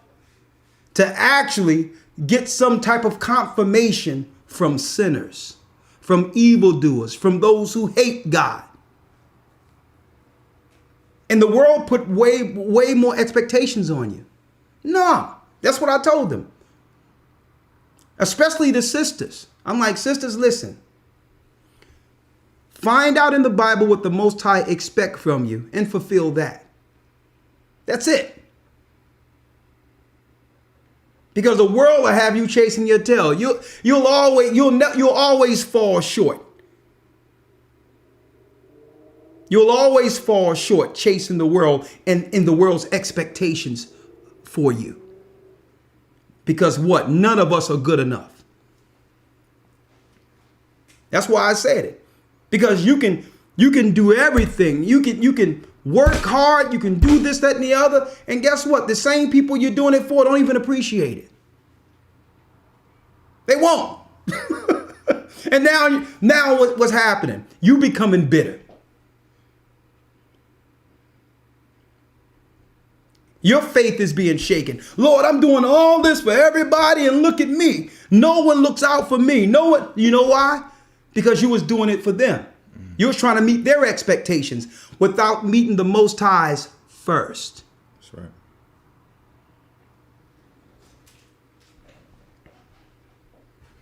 Find out what the Most High need from you, and you focus on that. Because he'll show you. You would know what real gratitude is because he'll begin to bless you. See? And you know, I keep, let me say, from every holy day and all that. And that's why I keep on saying, people send emails and say, This person talk about y'all. This person talk about y'all. And what do I say? I'll be in the car laughing. I say, listen, they should get a number and wait in line. Get a number. If you want to talk about what we're doing, that's fine. Get a number and wait in line. Because we must be working if there's something out there that makes you talk about it. And you know what it is? That number that's given through that seed, that 30, that 60, that 100. The Most High must be doing a work big enough for you to talk about. Okay. So, hey, I laugh because what comes out of your mouth condemns you. What comes out of your mouth is what condemns a man. Mm-hmm. I don't have no control over your mouth. I'm doing the same work I did before I knew you, and will continue to do so. So, if you're gonna make a video or hate on us or say something again, take a number, put your video out, and get in line with the rest of them. Why? Listen to this. Elder Lawyer. Yes, sir. Let's go to St. John, the 18th chapter. That's 15, right? Yes, sir. 15 and 18. See? And that's another thing, folks. Once you get that seed and you decide to stand rooted with the Most High, be prepared for everything to come against you. Everything. And stand. Because if Satan can't affect you personally, he's going to send people to attack you, to weaken you. Like I said, what I do, and you know what? And it worked for me. To where I'm desensitized to it. I got a whole compilation of videos of people hating on the church. And I look at it and sitting there laughing. It's entertainment for me. I get this clip, that clip, that clip. Lawyers in the CIA. One person used a map and say, look, Diggle Recall's face in the ground. And that he's going to meet me at the Golden Arcs if I come to St. Louis. I'm cloned. Look how skinny he was back then, and look at him now. When he left, he was cloned. I got all of them in succession. I just laugh. This, and you have people, this about the Gathering of Christ Church, that about the Gathering of Christ Church. And then I go click on the videos and realize the only time that someone look at their videos is if they have our title in it. Mm-hmm. So that's your works. Your works is talking against Christ's work. To show you how deep it is, show you how irrelevant your work is. That if you were to make a video actually bringing forth something strictly from you, no one actually looks at it. No one actually listens to it. Mm-hmm. That's right. So I understand why it's done. This is why. Let's read it. St. John chapter 15, verse 18. If the world hate you, ye know that it hated me before it hated you. Listen to this, brothers and sisters, because don't think that getting this truth, it's just happy time and good time is going to be smooth for you. The gates of hell comes against you after receiving this seed. And understand, all others who are not in this truth become agents against you. He can use family members. He can use anything against you.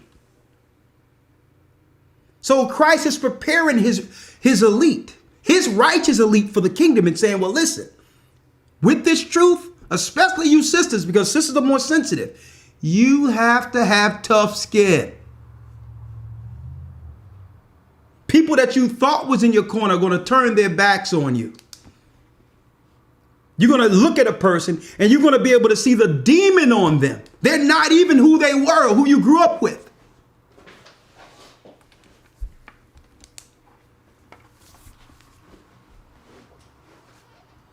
People will lie in your face.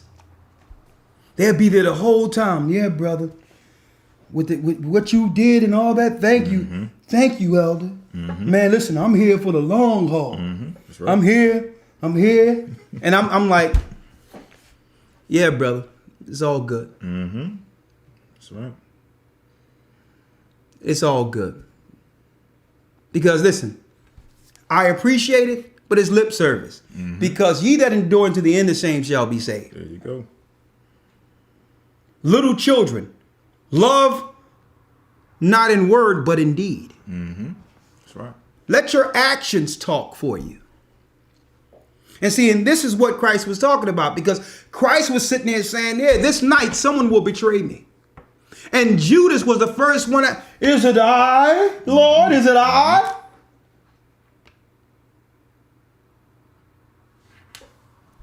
Is it I?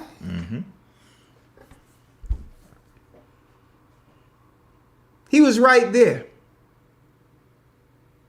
Already took the payment. Ready to take the payment to betray Christ for 30 pieces. That's why anything else is lip service. And elder, what do I say when brothers and sisters come up to me and say, elder, this, that, you know what I say? The best thank you that you can give to me is to finish. That's right. That's right. I've seen, and because why? This is why I say that. I've seen them come and I've seen them go. And I'm still with that seed, enduring it to the end. Finish reading. Verse number 18. St. John 15, verse 18. If the world hate you, ye know that it hated me before it hated you. Know that people are going to turn on you. Christ says, if they hated me, they're going to hate you. And guess what? And Christ is like, listen, I'm the Son of God. He says, listen, I came with the true light, the only light on earth, and paved the way. I healed the blind. I gave sight to the blind and was ridiculed for it. I healed a man who was maimed and was ridiculed for it. And that's what Christ is saying, that I'm the Son of God. What do you think is going to happen with you? They lied on Christ. They smeared Christ all the way to the throne. They actually whipped up a lynch mob to kill him. So what do you think is going to happen to you? So when you deal with persecution and someone turning their back on you, some of you get frustrated and get upset and, man, oh my God, what? I thought it was going to be easy in this truth. No. You have to have tough skin, brothers and sisters, because your best friend will turn their back on you. They'll talk behind your back. They'll stab you in the back. Only, check this out though. Only to trigger a reaction from you. That's a test. Like, no. I'm not going to render evil for evil. I'm not going to do what this person is doing against me. You know what? I'm going to pray for that person. And guess what? The righteousness on how you treat these situations will burn heaps of coal on that person's head. It will sear their conscience because why? You took the high ground. You took the high ground. You know what? I'm not even going to go as low as you're going. I can't even do it. I don't have the time for it. You can be my enemy. You can say anything else, what you want about me. Guess what? I love you anyway. And I pray that the Most High forgive your actions.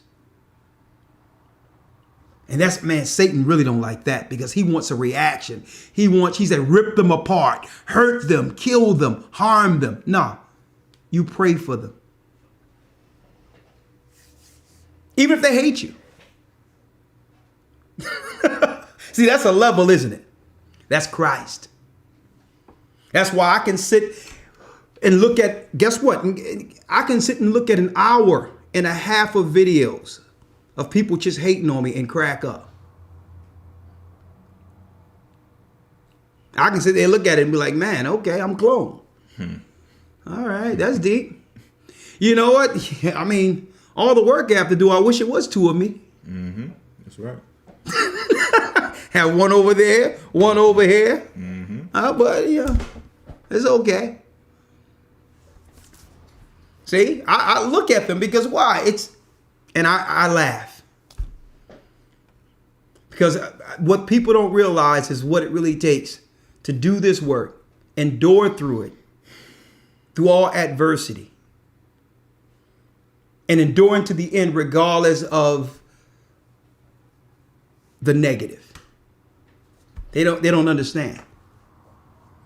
Right? Finish reading, Elder Lawyer. Verse number 19. If you were of the world, If we were of the world would love his own. the world would love his own. Brothers and sisters, if I was to make a video out of nowhere and say, you know what, I've seen the light, the Christian church is the light, and it's the light of Christ. Let me tell you, folks, if I said, let's go to Sunday worship and all that, every pastor that you didn't think knew that the Gathering of Christ Church exists would be inviting us on their platforms so that they can hold up their hand and say, victory. Satan, look what I've just look who's in league with us. If I said the law was done away with and you can do as thou wilt, and that what was taught in the Christian church is correct, don't you know how many pastors would break their necks to have us on their broadcast so that they can so that they can just proclaim and gloat?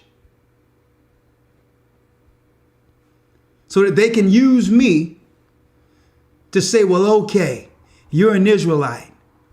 Now, what I need you to do here publicly amongst these Christians is help us take down the Israelites. Can you do that?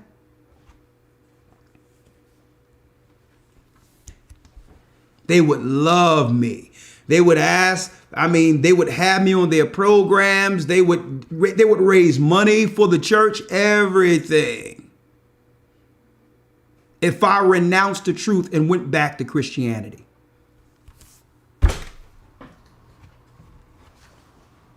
They would love me.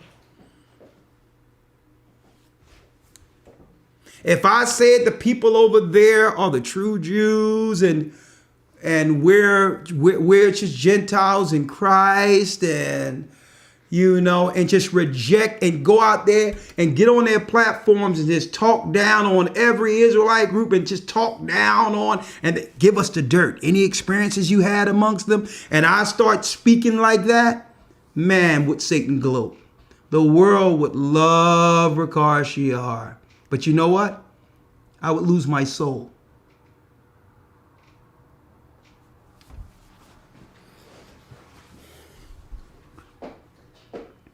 I see you yanking people over there, huh? That's what they want. You know? Oh, hey, let's yank him. All right, let's go. Let's go.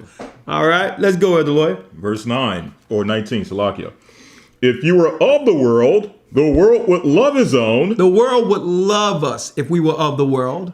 But because you're not of the world. And understand, folks, this applies to you with that seed. You're different. You are different. You have to own that and understand that many have eyes that cannot see and ears that cannot hear. They will see it and they'll understand it, but they don't understand the depths of this truth and how important it is for them to grasp it while there's still time. You do. You understand it. Read. But because you're not of the world, but I've chosen you out of the world. Because you were chosen out of the world. Therefore the world hateth you. The world hate you. Now let's see what's in the world. What's hating you?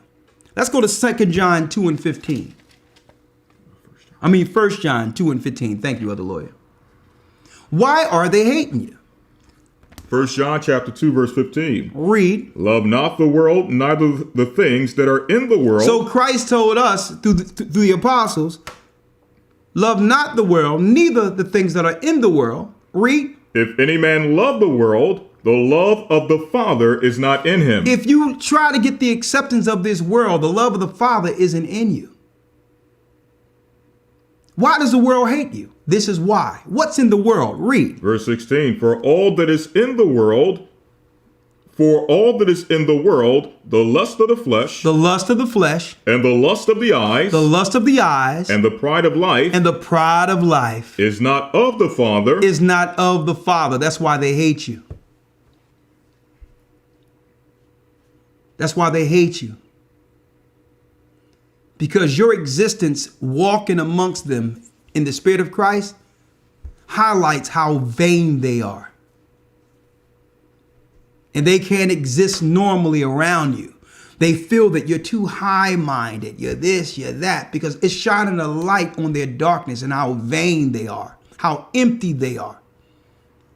When the Most High want them to feel that.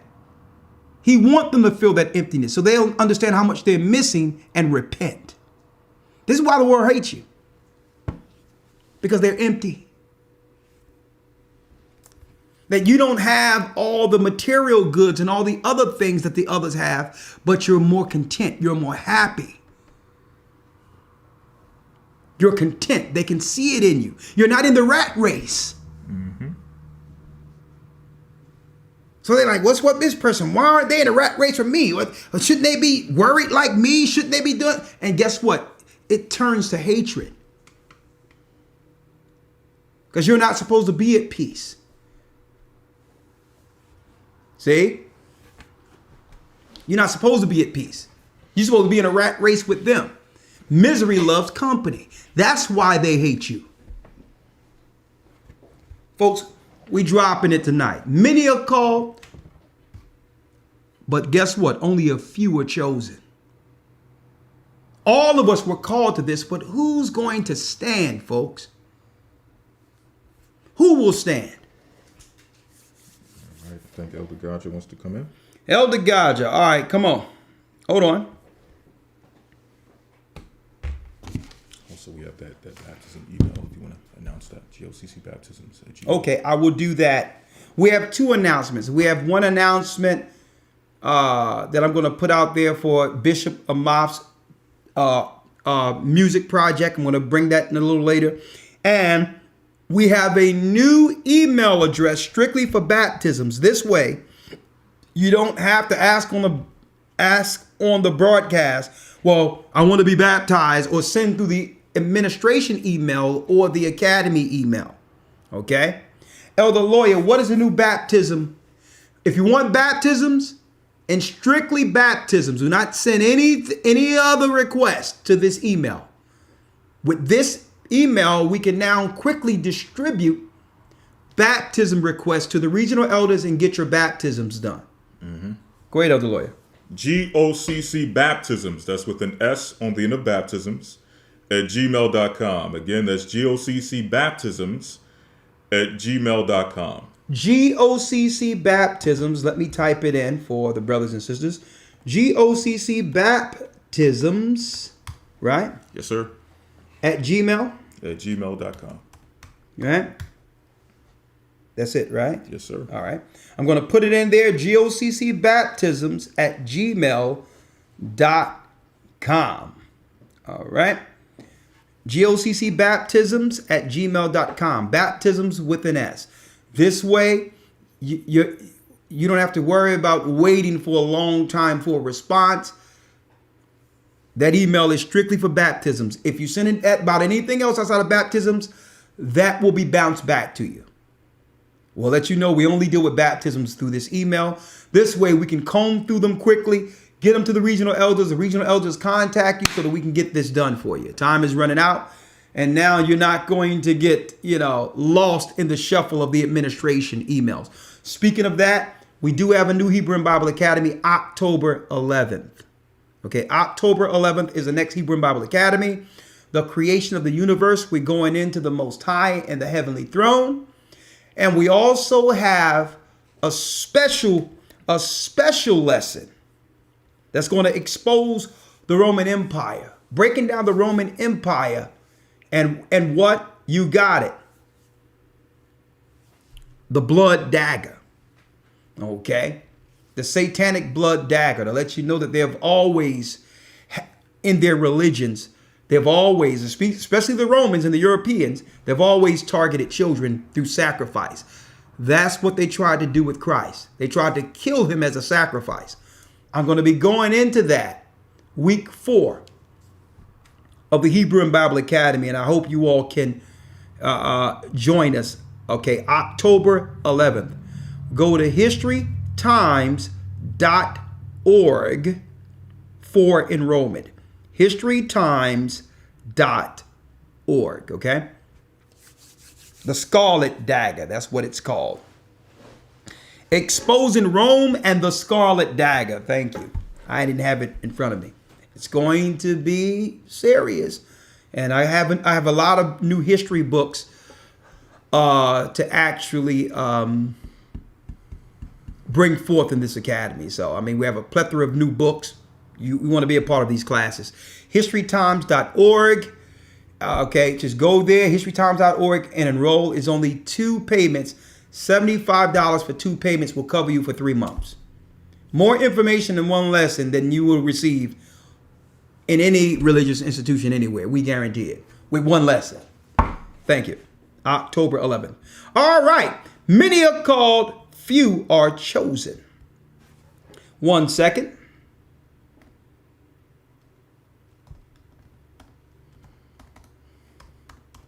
I'm going to turn down the sound for a second. So don't worry about it if you don't hear us for a second. I'm going to turn down the sound and bring it back up in a moment, okay? And bring Elder Gaja in.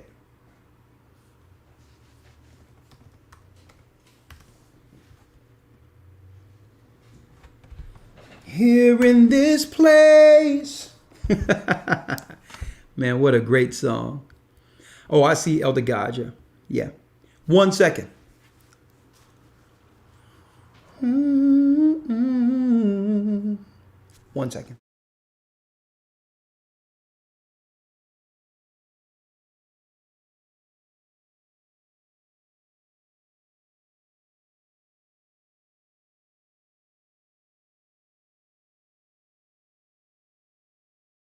And I'm bringing in Blog Talk. So if you're interested in coming in on Blog Talk, 515-605-9327.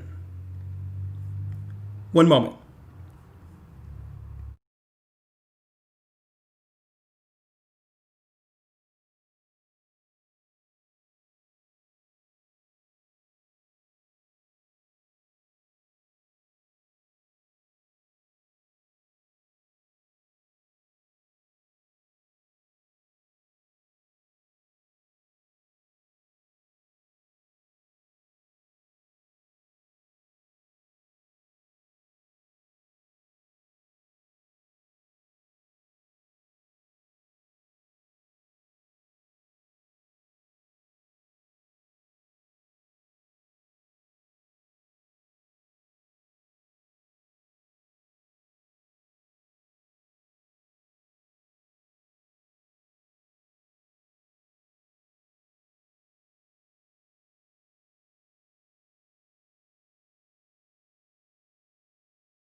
One.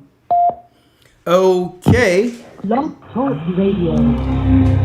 Okay, we're live here on Blog Talk as well as. Okay, I think we have Elder Gaja here, right? Hey, shalom. Can you hear me? Shalom, Gaja. Blessed Tabernacle. How things are going over there in England? Everything's good, man. Everything's good. All praises to the Most High. Okay, let me put your picture up here so that they can see you. All right. 1 second. You know what we're going into? You've obviously heard the prologue, the prologue I went into. Many are called, few are chosen. Are we grateful? Are we grateful for what the Most High bestowed upon us? This season. Hey, Elder Man. Go ahead. This is one of the blessings. This is one of them nights. You with me? Well, it's nighttime for me here. Just sitting down, listening in. This is deep on levels. You with me? Yes. On levels, man. On levels, and it just like even last week, when the question was asked last week, what have we learned? And I said to you that taking things for granted. You with me? Yeah. And coming back into this now, it's it's like the same sort of reflection going on here. You with me? Yeah. And this as you know, man, the battle, the struggle, the fight, it's real. You with me? It's a real life fight. Yeah. That we have to endure with. Since I've been back in the UK, and I've not really put it out there publicly that I'm here, but I've been talking to a lot of people, having meetings with them, and just checking in on everybody, seeing how everyone is doing, man, and listening to the concerns, the problems, and so on. And it's like everyone right now at this point in the time, at this point in the earth, right, that I'm encountering, is really feeling it. You with me? Is really feeling that struggle, that fight. There's a fight going on right now for, like you said earlier, for the souls. You with me? There's like a tug of war going on right now for the souls of the people, and it's real. And if I've never seen it any time before, I'm seeing it now. You with me? Just on a day-to-day walking. You with me? And them precepts before, going over the parable of the soul. And the question is, who are you? Which seed are you? Which seed do you want to be? Which, you understand? Yeah. What you're gonna do? And it's been deep just listening to it, man. On many levels. And I wanted to read this, right? Go on. I'm in the book of Sirach. I'm in Sirach, the 2nd chapter, right? Yes. And it reads, it says, "My son, if thou come to serve the Most High, prepare thy soul for temptation. Set thy heart aright and constantly endure." Constantly, Christ says, "He that endureth to the end, the same shall be saved." It's a constant endurance. "And make not haste in time of trouble. Cleave unto him and depart not away, that thou mayest be increased at thy last end. Whatsoever is brought upon thee, take cheerfully, and be patient when thou art changed to a low estate. For gold is tried in the fire, and acceptable men in the furnace of adversity. Believe in him, and he will help thee. Order thy way aright, and trust him. You that fear the Most High, wait for his mercy, and go not aside, lest you fall. You that fear the Most High, believe him, and your reward shall not fail. You that fear the Most High, hope for good, and for everlasting joy and mercy." Verse 10, "Look at the generations of old, and see, did ever any trust in the Most High and was confounded? Or did any abide in his fear and was forsaken? Or whom did he ever despise that called upon him?" So listening to this broadcast, Elder, and just, them precepts are ringing home to me that, something, we have to constantly endure. You said something earlier about Judas and the betrayal, and the backbiting, friends going against you, family going against you. And I even said this recently, man, that something, I probably, if I was put in a situation where I I had a knife at my throat or a gun at my head, I'll probably, you know, I'll probably deny and go, no man, I don't know him. But I don't think I'd ever be the one to kiss him. You with me? I'm not that one. I'm not gonna, you know, I'm not gonna be that one to kiss him and leave him there. You with me? Nah. But like I said, man, this is a very deep broadcast, and the timing of it as well, and the, you know, it is real. You with me? Many are called, but few are chosen. Looking at the parable of the sower, where do we want? Where are we gonna be? What seed are we gonna be? You with me? And each man have the opportunity right now to be that seed that bring forth that fruit, that bring forth that increase. So within the feast, man, I pray to the Most High with all humility, with all sincerity of heart, that you know, I can be one of them that the Messiah goes, all right, servant, good job, fall to the back of the line, fall in, and keep it moving. You with me? Yeah. You understand? And you know, I'm seeing it, man. It is manifold. You with me? This is the hour of temptation. This is it. You get me? This is it, man. This is it. Yeah. You right on, Elder God. Anything else? Right? I can't even add to that. Anything else? Yeah, but that's really it, Elder, man. I mean, like I said, a very timely broadcast. You with me? We can't take it for granted. We have to really, really examine it, really look at it, and see every day as a blessing. See every day as mercy. You know, as an opportunity to get it right, to set it right. You with me? To make sure that you know, when we here. You with me? Elder Lawyer said something last week, I think, in a meeting. You know, get your minds prepared. You cut out, gotcha. Have to move. Somebody's gonna with me, Yeah. and somebody's gonna have to paddle the boat. You with me? So it's gonna, you know, there's no floating off into the sky. There's no UFO. There's no getting beamed up. It's not Star Wars, you know. So we have to get that. We have to get that mindset. That mindset of mind and body ready to go. We got somebody have to build the boat. Somebody gonna have to paddle the boat, and that's it, man. And that's deep, Gaja, because in the midst of this COVID thing and how the earth reset all at once during this time, even during the time before Passover up until where we are now, you know, it's humbling. I'm going to tell you right now, Gaja, excuse me. I'm going to tell you right now, it's humbling and I'm grateful. Why? When all this stuff stopped, so many people out there, because I'm gonna tell you, those who didn't know they were alone realized how alone they were when everything broke down and no one could go outside because everything closed at once. That was a real live reality check. And you know what? To know that in this work, even though it started just with a few men, that we had a full body in preparation for this time was such a relief. I mean, what if we didn't prepare? What if we didn't, through the ministry, talk about this and prepare real time before it happened?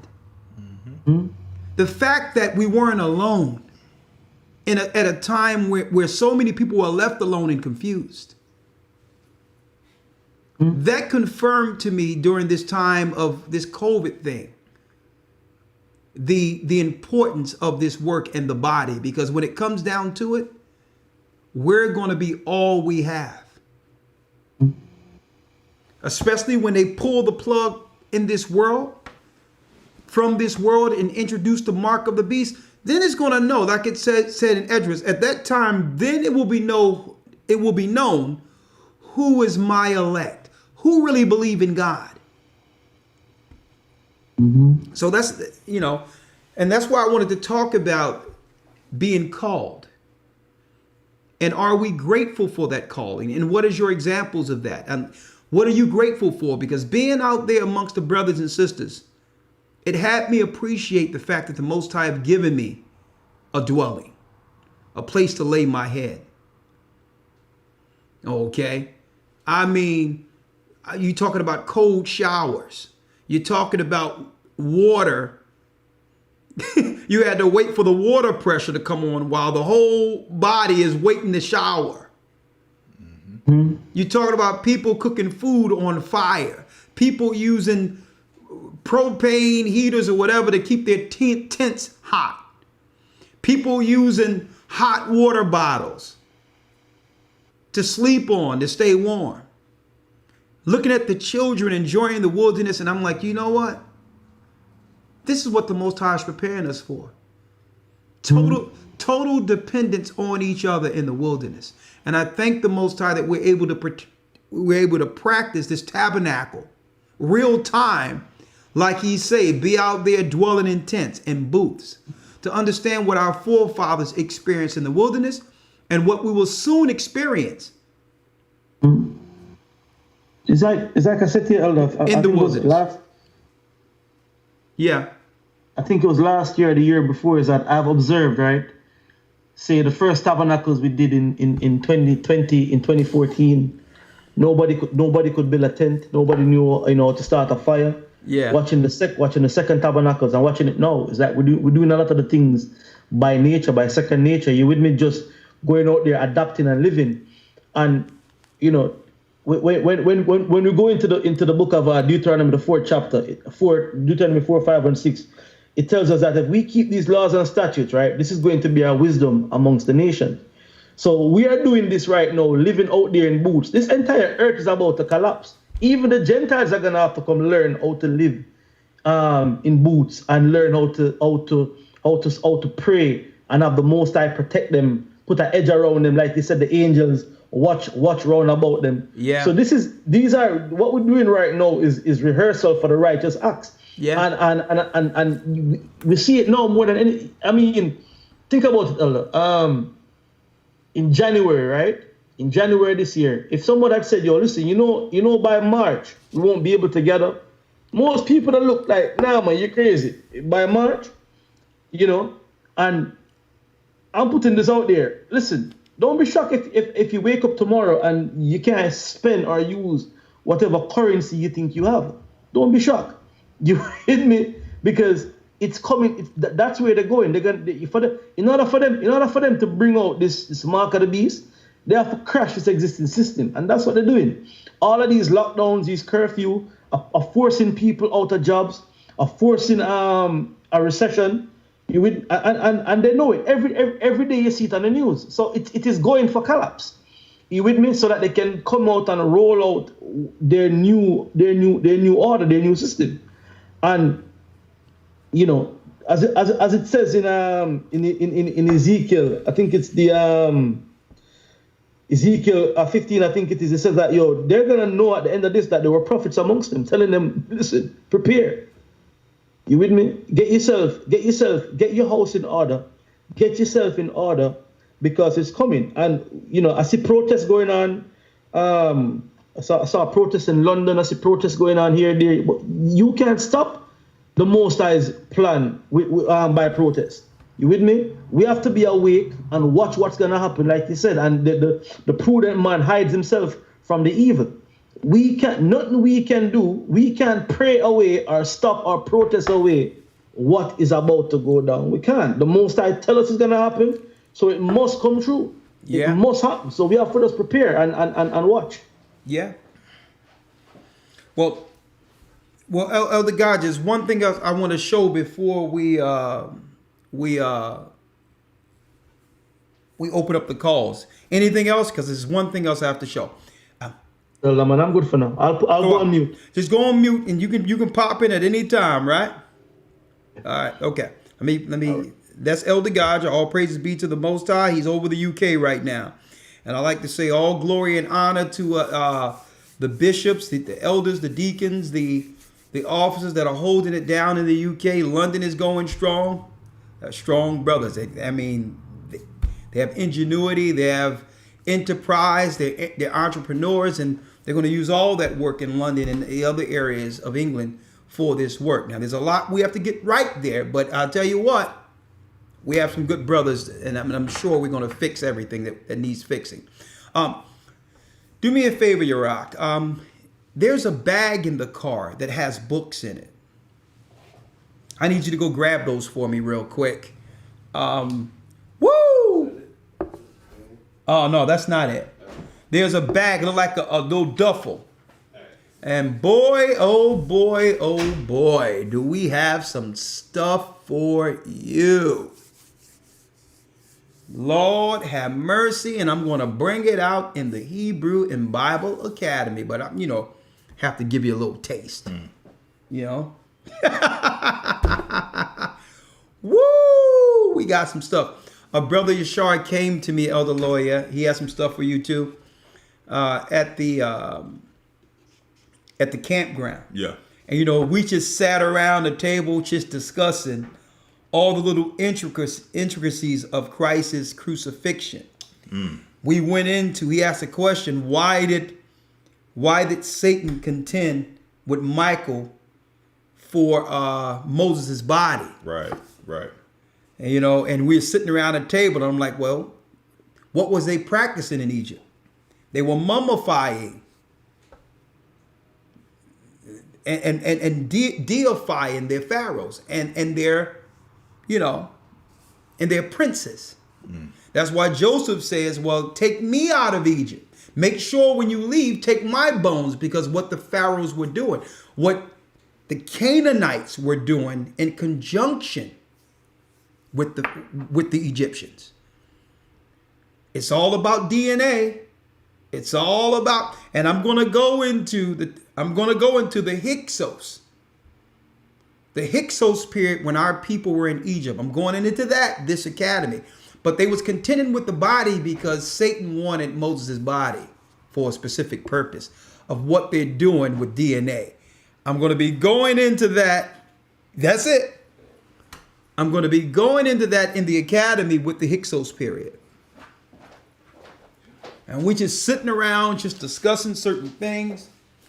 And the brother gave me a bag of goodies. Elder Lawyer. Yes, sir. It was given to us a Webster dictionary.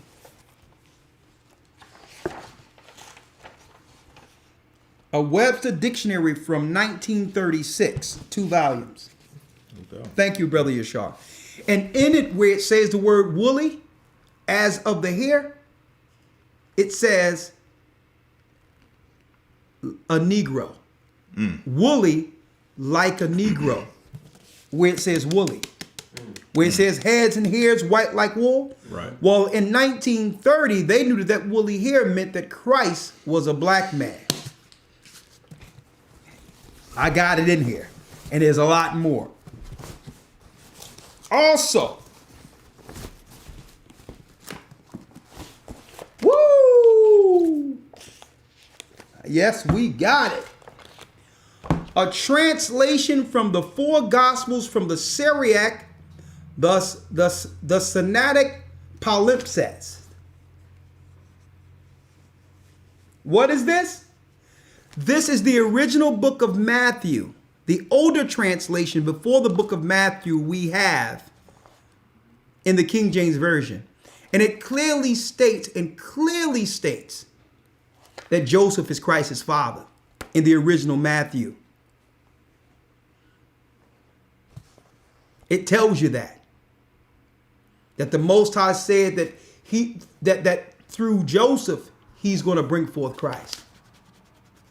I will bear thee a son, Joseph. It's in here. We're bringing this out, tearing down the satanic pagan Christianity and their worship of Semiramis that they're hiding under the name of Mary through the virgin birth. Got it. Ancient post-flood history.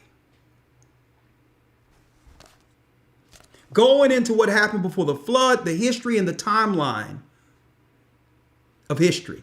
Also breaking down in the book, it makes it clear that Joseph was named Pharaoh and what date he was named Pharaoh. We're going into our history of Egypt. Why? Because the same way the Most High delivered us out of Egypt, he's going to do it a second time out of the spiritual Egypt in Babylon. But keep in mind, even though the Most High guided us out of Egypt, we had to walk. We had to leave. I'm going to show the comparisons about ancient Egypt in comparison to modern day Egypt or Babylon, Egypt, which is also Babylon. And to tell you in the book of Revelation, the place which is spiritually Egypt and Babylon or Sodom and Gomorrah. It's America. I'm going to be showing the comparisons and going into the history that they know that it was us that made Egypt great. So even those that are trying to be under Egyptology and all that and saying the greatness of Egypt, there is no greatness of Egypt without the children of Israel. Watch what we do in the academy, October 11th. Another thing, the lost apocrypha of the Old Testament, which breaks down the assumption of Moses in the battle with Satan being the god of the Mesopotamian area. Why was he contending with Michael for Moses' body? DNA. What was he going to do with that DNA? We're going to teach that in the academy. October 11th. Boy, I love the Hebrew Bible Academy, boy. I tell you. We're always dropping bombs after bombs after bombs. The Christian church, and guess what? It's a shame because a lot of people in the Christian church thirst for knowledge and understanding, but the true understanding is concealed. A lot of the information that we have, the Catholic Church have under their Vaticans and all that, they've been knew we were Israel, but they conceal this information from Christians. See? And I don't know what they're learning in Islam. But you know what? In our Hebrew and Bible Academy and the lessons we do, like what we're talking about tonight, it breaks our people free, in which we don't have to no longer be dependent on the Gentiles filtering us information that belongs to us. We can just bogart them, get them out of the way, and just deal directly with the throne of the Almighty and read our information to understand the true gospel, the true doctrine. See, what's wrong is some of our people look for confirmation through Esau, through the white man. It's not truth unless the white man confirm it for you. When it's upon them being Roman, speaking of the white man, Esau, it's upon Esau to keep you in darkness. How can you go to them for the light of Christ when it benefits them keeping you in darkness? Let's go now. Many are called, a few are chosen. This tabernacle, are we grateful? Let's hear your testimonies. 515-605-9327. That's right, the number is on your screen. And yes, we do appreciate all those who actually donate through the Cash App, $GOCC 144 donate. That goes towards our broadcast, the elders here. Because why? Because the church money is the church money, but what you give to us in offering through this, that goes directly to us so that we can do things. When we buy books and do certain things, that's our books. The church money is the church money, and what you send to us in appreciation for offerings go towards what we have to do in the work as far as our person. So that's why we have that there. And I want to say a humble thank you for all those who do donate in appreciation to the elders and what we bring forth to you weekly in appreciation for that. So I would like to say a humble thank you. 515-605-9327. Let's start here with the 614. Make sure there's nothing playing in the background, please. 614 area code, then the 901 area code, then the 228 area code. We're going to take y'all three first. But before that, Elder Lawyer, I need you to read that for me. Matthew 22:10. Let's read it. St. Matthew chapter 22, verse 10. Read. So those servants went out into the highways and gathered together all as many as they found, both bad and good, and the wedding was furnished with guests. So you know when we go out and teach, the word is open for those that are bad and those that are good. The Most High don't discriminate. He give everyone a chance. He's bidden all to this wedding. Read. Verse 11. And when the king came in to see the guest, he saw there a man which had not on a wedding garment. And he saith unto him, Friend, how camest thou in hither not having a garment? Now, how do one get a garment, folks? Baptism. So if anyone's teaching that you're not supposed to be baptized, they're of the devil. Okay? Straight out. Read. Then said the king to that servant, or verse 12, and he saith unto him, Friend, how camest thou in hither not having a wedding garment? And he was speechless. Then said the king to that servant, to the servants, Bind him hand and foot, and take him away, and cast him into outer darkness. Hell. There shall be weeping and gnashing of teeth. Because that person had the truth, but didn't follow the path. For that person, even though they have the same opportunity as everyone else, they'll be what? Wailing and gnashing of teeth. So if someone stand before Christ and say, well, I rejected baptism because I was following the law. Christ will say, what? What are you talking about? Unless you followed every part of the law, you're guilty of all of it. Mm-hmm. It was through the baptism my grace covered what you didn't follow, the things you didn't understand. So what you mean the law is your baptism? You getting up in that fire. Okay. Well, I followed the law. No, you didn't, because if you're just going to be covered with the law, that means you must follow every bit of the law of Moses. Every bit of it, or you're guilty of it all. Mm-hmm. That's right. So without the baptism, what? Your garment isn't clean. So who's covering you from year to year? Who's covering you up until the judgment? You denied my baptism, and I purposely set the disciples up to baptize to show a difference between my ministry and the Pharisees. The path to the kingdom opposed to the world. And you're going to deny, talking about you follow the law? Well, my people follow the law and went into captivity. Mm-hmm. That's right. So if you're going to come with just the law, guess what? You're coming up short. You better find some water and now compare yourself as a vessel of the Most High. Compare yourself before the Almighty with the laws you're breaking and say, Lord, I repent from breaking this law, and the laws I don't know, please cover me. I repent. And then you're baptized, and at that time in heaven, you receive that white garment. All sins are washed away. But if you're going to try to say the law covers you, guess what? Without baptism, you're guilty of every part of the law. Every part of it. That's right. You can't say, well, I'm not following this because Christ gave us grace after rejecting his baptism.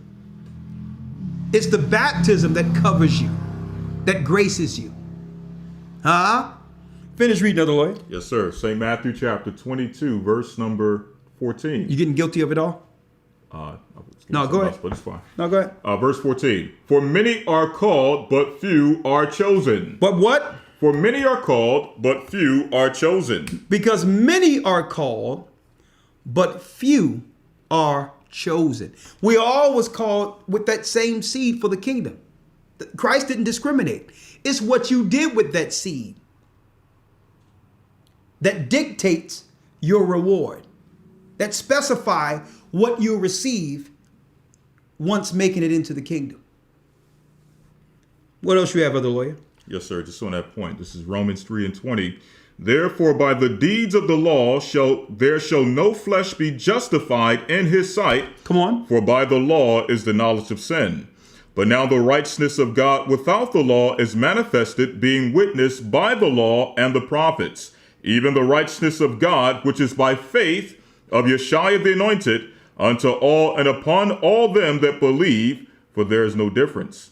For all have sinned and have come short of the glory of God, being justified freely by his grace through the redemption that is in Christ Yeshua, or Yeshua the anointed. Let's get James 2:10. Yes, sir. And this is for those who claim that they don't got to be baptized because they follow the law. Then they'll misquote a scripture to make you believe that the law is greater than baptism, when you're not supposed to play one with the other, one against the other, or substitute one for the other. Don't let no one deceive you, folks. There's only one path. Let's get James 2 and 10. James chapter 2, verse 10. Read. For whosoever shall keep the whole law and yet offend in one point, he is guilty of all. See that? If you keep the whole law and claim that that covers you, well, guess what? If you break one law, claiming that, well, I'm following the law, so I don't need baptism, you're guilty of the whole law. And what happened to the guilty? The children of the guilty went into captivity. You understand that? So that means if you're not going to accept the baptism of Christ, because with the baptism of Christ comes with what he did before the heavenly throne after Calvary, when he became our high priest and shed his blood for our sins. Well, you have to get baptized to be covered through that priesthood. So if you're not accepting his baptism, that's why he gave it to the disciples, the 12 pillars. Understand that you need what? You need all the artifacts and a temple to sacrifice in. You need to find Solomon's temple and do it exactly like the Most High gave it to Solomon and to the Levites. And you better not ought or leave out one piece of it, or you're guilty of it all. So you think putting down a swan sandwich is enough? No, that means you must follow everything to the letter.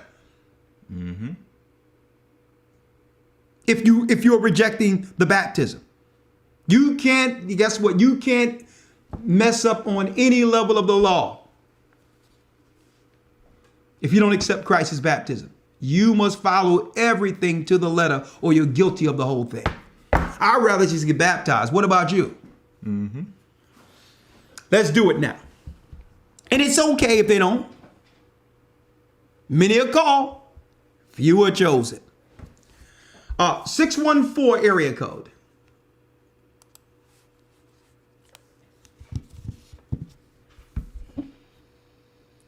Shalom. You're live with the Gathering of Christ Church. Your name? Hi, elders. My name is Tawana. Hi, Tawana. What you got? Hey, I just wanted to tell you guys thank you so much for, allowing the Most High to use you. I just came into the truth. I've been in the church, forever. And the seed has been planted, but it was never watered. I was missing something in the Christian church. And so, finally I was able to go into the military. I was in the military for 3 years. I got married, had kids. Something was still missing. And I just thank the Most High for having his grace and mercy on me, because he kept me through so many different things. And he kept that seed hidden. It wasn't watered, but it was hidden. And then when I came into the truth, and then I started watching you guys, my seed started sprouting. And I just want to tell you thank you. Well, sister, bless you. You know my answer to all that, right? You know what the answer is? What's the best thank you? You there? You with me? Hey, Elder, I didn't hear you. I said, I'm here. I didn't hear you. what would be the greatest thank you?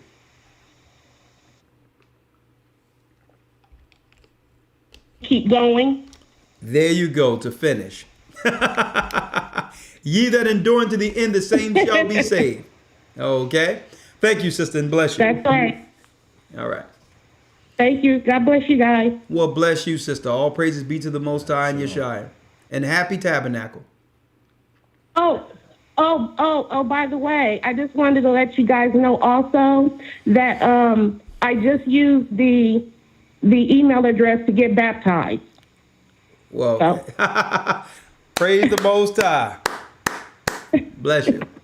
so I live in Columbus, so I'm looking forward to hearing from somebody. Oh, you will. You will. I'm glad. That's why I should have thought of this a long time ago. It came at the tabernacle where I spoke to Elder Lawyer. I'm like, you know what? We got a lot of people trying to get in right now in the midst of this, what's going on.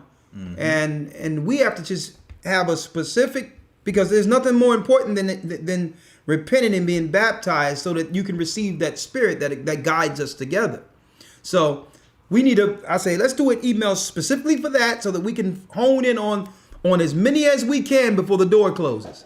So thank you, sister. And we're going to get someone to you in no time, okay?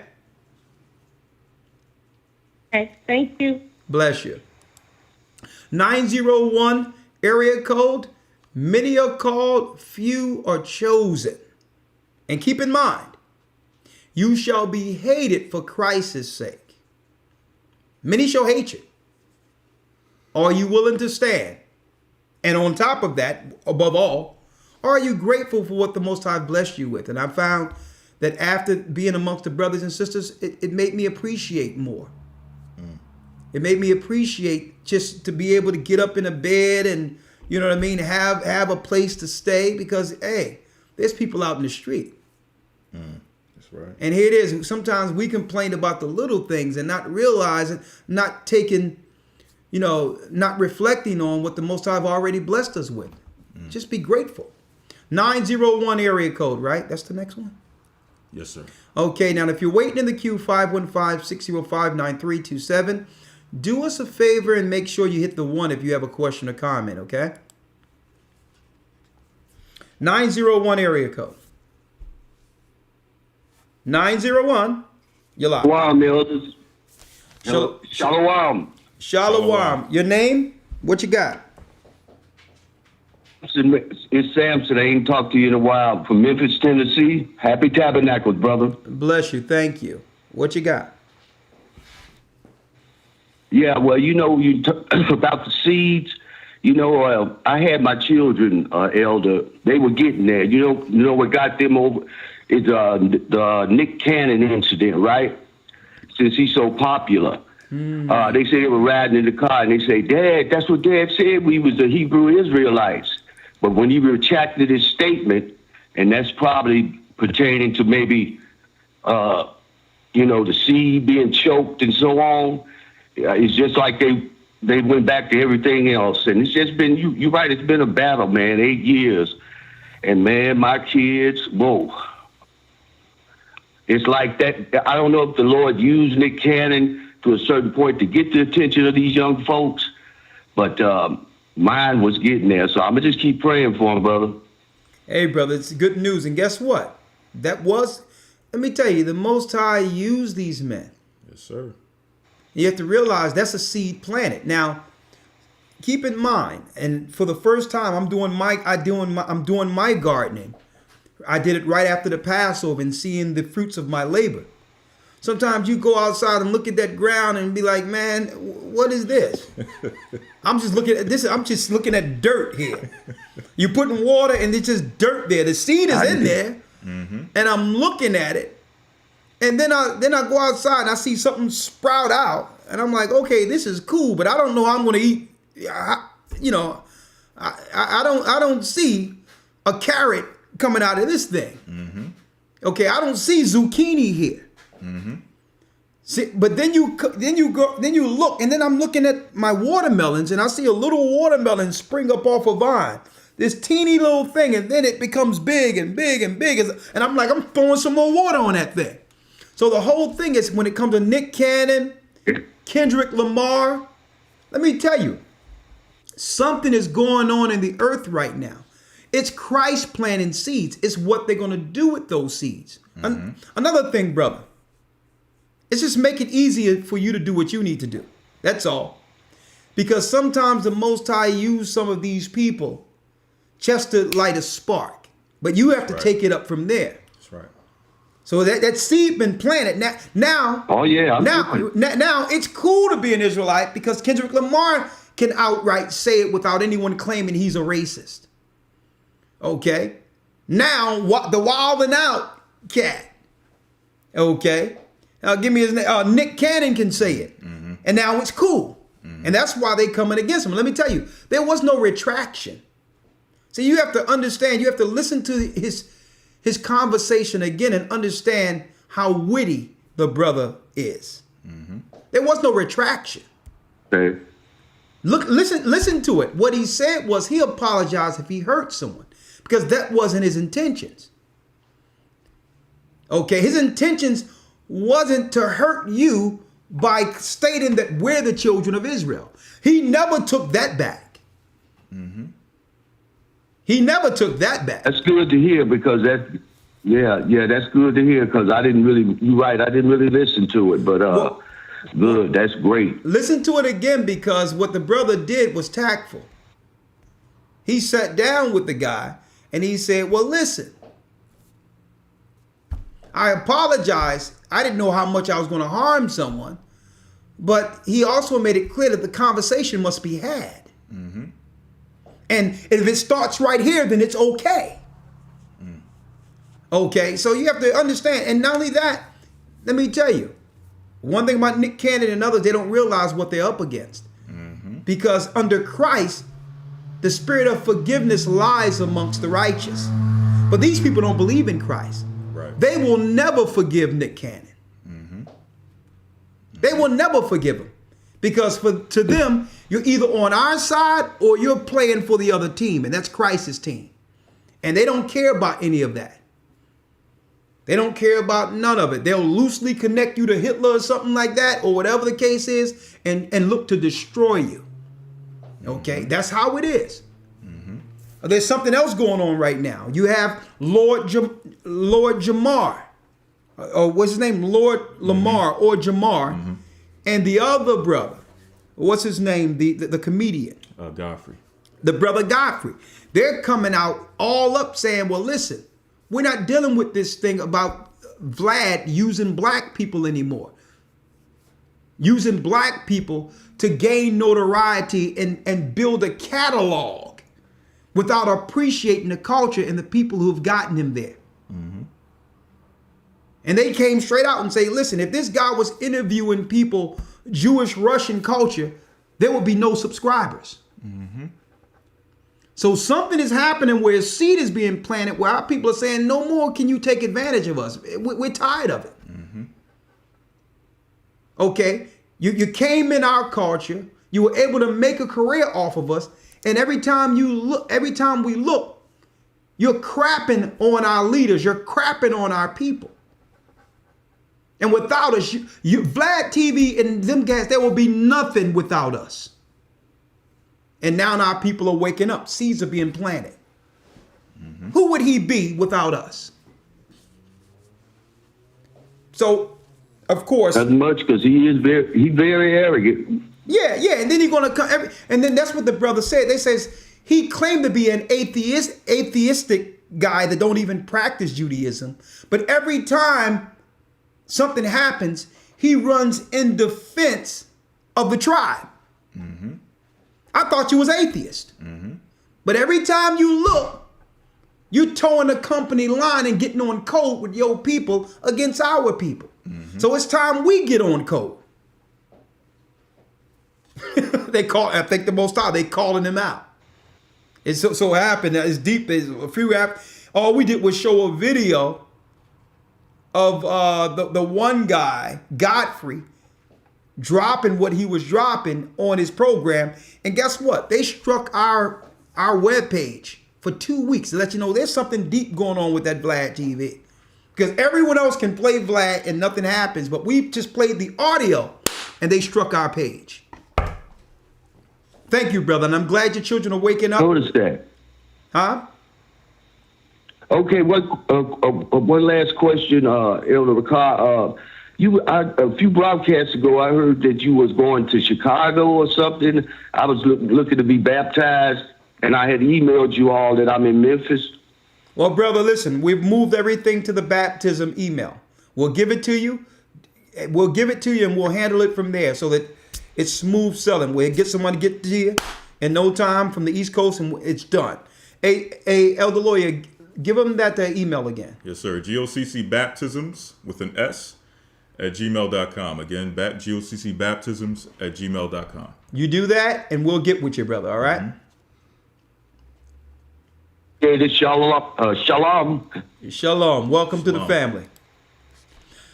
Yeah, you asked something? Yeah. No, I was just making the point. His relatives probably didn't see the interview with the rabbi. They probably just saw the initial thing where he's, apologized. Yeah. And everything. Right. Yeah. Right. A lot of people are jumping to conclusions without hearing that whole interview. Right. Right. They think that he's acquiescing and apologizing. No, he's not. Not at all. when you look at it, I think it's very tactful what the brother's doing. It's very tactful. Because what he's doing is he's apologizing broadly for if he hurt someone. Right. Because that wasn't his intentions. He didn't know giving hope to his people could hurt your people. So I need some understanding here. Right. How when I give my people hope, that hurts you. And it came out in a way, he didn't quantify it the way I did quickly, but it came out. He definitely made that point clear. Like, we have to get to understand each other. I read your book. I read what you've gone through. But then, okay, you need to do the same for what we're dealing with also and understand what we're going through. And not only that, if we're both Jews, you a Jew and I'm a Jew, why can't we have this discussion together? Why can't we discuss us blacks being Jews then? That came out too. What's wrong with me saying I'm a Jew? Right. So that came out. So, right. And if I could mention as well, Yeah. even the wisdom in him stating that he apologized. For those who saw the interview, he stated to the rabbi, which goes into what you're stating earlier, that they don't believe in Christ. So they don't necessarily forgive people. They will continue to push the narrative against you and say that you're Hitler, so on and so forth, Yeah. until you're crushed and pushed into a corner somewhere Yep. with nothing. So he stated what? I apologized 3 times, which according to your religion, you must forgive me. exactly. So now they have no choice but to forgive him or be shown as hypocrites, Exactly. according to their belief. So let you know he studied them on a certain level. He says, well, Rabbi, it says according to your religion, if someone apologized 3 times, he's forgiven. Am I forgiven? That's right. That's right. And then the guy said, I forgive you. It was hard. He had to pull it out of him. Right. Okay. Right. But then another thing he said, one thing I won't apologize for is white supremacy. And you notice that the rabbi didn't push back on that at all. Why? What they're saying is you can talk about any white man you want. Drag them through the mud. But you better not talk about Jews. That's right. Now that's deep in of itself. Because they're white. But so they don't mind if you talk about Trump. They don't mind if you talk about any white person. To show you what they feel about anyone else outside of themselves, even if they're white. Right? I'll tell you what. It's like this. I will pay money, set up a business, in which I will promote and give you all the budget you want for WAP. WAP. I'll give you all the money. A matter of fact, for WAP, I will give you an unlimited budget. I'll give you an unlimited budget if you talk about killing and selling drugs to your own people and treating your own sisters like harlots.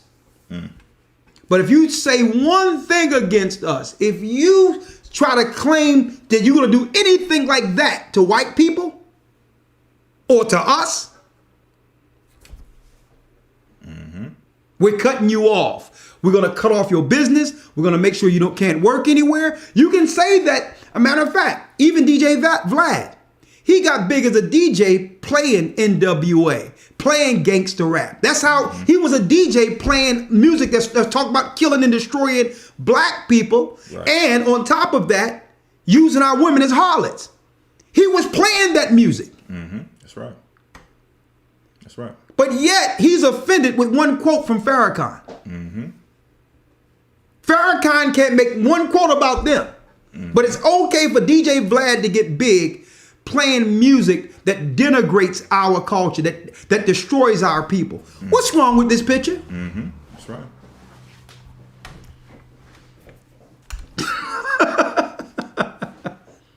You want to know who's ruling the world? You know who's ruling the world, or what people who are in power, the people that you cannot talk about. That's right. 228 area code, let's go. Many are called, few are chosen, are we grateful? Definitely, I'm grateful. Shalom, Elder Ricard and Elder Lawyer. This is Sister Shanice from Mississippi. How y'all doing this evening? And happy Feast of Tabernacles. Bless you. Shalom. Shalom. I have a question. I am definitely very, very, very grateful to the Most High for choosing me, you know, since the foundations of this earth. And my husband is newly in the truth, and I thank the Most High that, you know, he utilized, you know, me and the Holy Spirit to bring that truth to my husband as well. But I've been seeing a lot of chatter on Facebook. I have a question.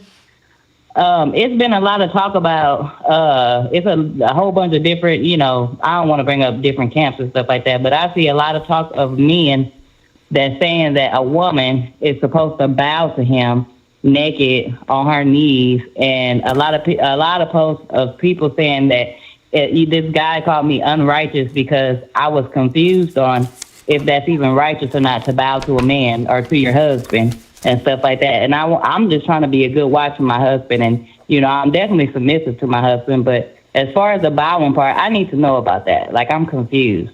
Hold on. Okay. I'm gonna quote this back to you. What's your name, sister?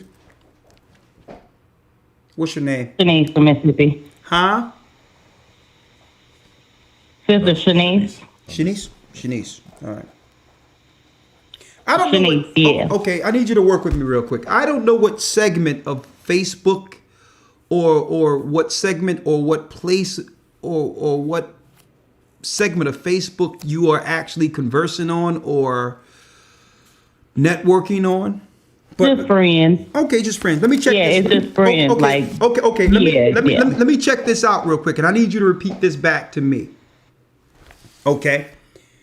I'm going to put this out there. There's a woman with a husband, right? You have a husband, sir. Yes, sir. Okay, so I'm going to introduce this. I'm going to introduce you. Hey, honey. There's these guys on YouTube that's saying that I need to bow to a man naked on my knees, husband. What do you think about that?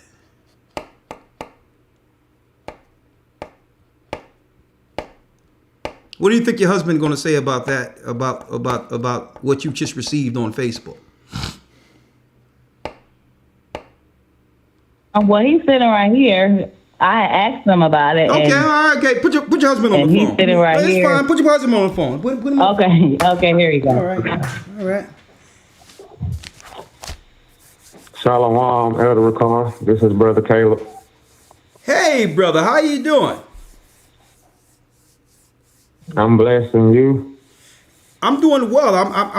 It seems to me you have a very secure relationship, right? Did your wife come to you one day and just thought that she would say, well, hubby, what I'm hearing online is that a woman must bow to a man naked on her knees. Did she relay that to you? Yes. Huh? She related to me. We talked about it. She related to me and we talked about it. What's your thoughts on that? I told her that I don't believe that's right, because that's her bowing to me is like she's idolizing me or worshiping me, and that's wrong for me to even allow her to do that because I'm no one's God. Okay. All right, brother. I'm going to help you out right here. Because there's a problem. And it's time you correct this problem. Mm-hmm. That's right. Okay? It's like this. Honey, I don't know what part of Facebook you're on, but any man can relate to you about bowing knees naked in front of a man, even if he's talking about me. It's telling me that there's too much liberty there. Okay? We have to do something about that Facebook. That's right. Because eventually it can be bowed to her husband naked on her knees. But them words can be switched around where you're excluded. Mm-hmm. That's right.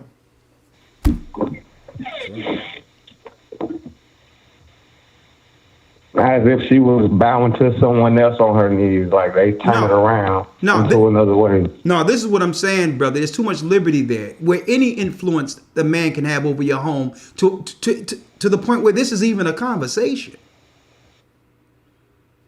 No, babe. I need. You know what? With a delete button on Facebook. There's too much liberty out there. No man should be talking about naked knees or nothing. To my woman, naked and knees don't sound right. Get it together, brother. All right?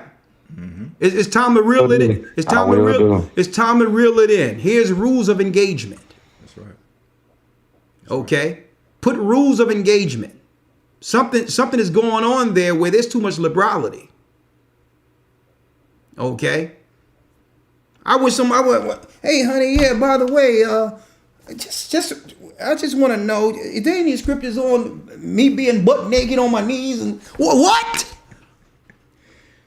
Right. So it ain't about no Israelite group. You're dealing with, there's a pervert on the other side. I don't care what his religion is. Exactly. And I'm sitting there, I'm not looking at Facebook, I'm looking at what's next to me. Naked knees, huh? Butt naked on knees. I'm like, listen, let's close this computer for a second. Now, give me that computer. The only knees going down is you hitting, the only knees you go up in that bathroom and you praying to the Almighty. There go knees right there. That's right. Give me that computer. Give me your password. Mm-hmm. That's right. Guess what? You need a Facebook fast, okay? I'm going to put that there. I'm going to place you on hold, and I hope and brother, get it together, brother. It's time for you to put your foot down. Any man that's conversing with your woman, he's sitting there cheesing on the other side, naked knees, and she coming back with, well, I don't know if that's right. Oh, you don't do that with your man? Bow to a man naked? What Bible is he reading? Lord have mercy. How do we get here? Exactly. Let me get to the next phone call. Exactly. And that's the point. I don't know how some of these conversations become conversations amongst people who are coming back to the Most High, seeking Him in spirit and truth, seeking repentance. How do these things even become a conversation on any platform, let alone Facebook? There you go. Man, I bet you, man, I'll put money. I bet you that there's a Facebook demon. Like Zuckerberg has a cord or some type of wire that goes directly into the fifth floor of hell. And that's where the Facebook God is sitting there just strapped, this obese demon, connecting to everyone and just causing confusion. More divorces, more fornication, everything that happened since Facebook arose. More people separating. Now I can see why. And I'm gonna show you the boldness of this. And sister, I'm just using you as an example, not to attack you, sister. Mm-hmm. But I'm gonna show you how deep it is. It's to a point where you can call on a public broadcast and ask an elder. I mean, when it comes to bowing to a man naked on his knees. This thing is just, I'm speechless. And I'm asking the brother, like, yeah, he told me about it. I'm like, what? Are you kidding me? Brother, you're going to have to, hey, you have to tighten things up. Because that's a pervert. Mm-hmm. And the internet is filled with them. Mm-hmm. Okay? Let's go to the next call. Lord, have mercy. 340 area code. Lord, I think it's time to digress. We got about a couple of minutes. I'm going to sleep. Yes, sir. Oh, there goes Sunshine. Hello? There goes Sunshine. Hi, Lord, you came from out of the rain? What's going on? Talk to me. Oh, elders, I am just so thankful to the Most High for His mercy for this truth. And one of the many ways I know that this seed that you're talking about gets watered in my family is through the power of the feast days and the holy days. People don't realize how wonderful these feasts are. Coming off of the Day of Atonement and into Tabernacles, now I feel renewed in strength and closer in connection to the Most High. You know, His will be done. And these feast days help to guide me and my family in this time, in this very troubled time where people just stray away. They don't want the truth. They don't want the love of the truth. They actually hate the truth. But I feel guided, and I know what to do, when to do, what to speak, and when to speak. And I have ears. I can say, okay, you know what? I need to store grain. I need to store medicines. The shelves are going loose. I need to get things, the necessities. They're coming down on the schools. I need to take my kids out and homeschool them. I need to pre-order things because the mail is going slow and so forth. All of this is gotten through these feasts. And I need to study more with my family to show myself approved in the Word. And so it is true that people will hate you for loving Christ and even for proclaiming you love Christ. They will hate you and they will decide, okay, I'd rather a delusion, you know. But I'm holding on to the seed, Elder. I know the birth pains, I can feel it tightening, but I'm trudging through. I'm trying to raise my children the way the Most High said that we need to raise them in morality and righteousness, in the law, to defend them so that they, as the third and fourth generation, can break this curse. And we need to just pick ourselves up. We fall 7 times, but we need to get right back up again. Because like Elder Gasha was talking about earlier, trials and tribulations is how we are tried like gold in the fire. And I'm just so thankful for this treasure, this wonderful truth that the Most High has given me. And bottom line is, elders, I appreciate the life. I appreciate the daily sacrifice, the shelter, the raiment, the obedience in order that the Most High said, the Most High, Christ, man, woman, the children. This obedience is true happiness for me. And through this, I know my purpose as a woman. I'm learning it more and more each day, and I want to be perfect in it, to strive to be what the Most High made me to be, a virtuous woman in submission, on the command of my husband, on the command of the Most High. And I'm just truly grateful and humbled by this wonderful, wonderful truth. Bless you, elders. Bless you. Bless you, sunshine. We're going to find out what That's that is in Hebrew. Shalom. All right. Another thing, bless you, sister. Another thing for the sister that left off, what's her name, man? Oh, Shanice. His sister Shanice, okay? Just so you get understanding, while I didn't mean to offend you. I don't want you to think that it's abrasive, whatever the case is. But we really need to focus and understand that we're at a time in which we have to cut certain activity off. Okay? I'm going to tell you, these people in some of these groups and what they're dealing with isn't right. And what you have to do is cut it off where there's no passage. It gets you to a degree in which you might believe a few things and want to question us about it. When in reality is when people be making these statements, a woman need to bow to a man. This, that, no, this, that. Let me tell you, folks. I'm gonna tell you, sister. They're not right in the spirit. Let me put it that way. I'm trying to not, focus on them like that. You have to understand people you need to stay away from and block. Mm-hmm. In a nutshell. Who's a distraction. You know you're doing right by your man. You don't need no confirmation outside of scriptures on how you should be with your man. What's going on with you and your husband is between you and your husband. That's right. That's it. That's right.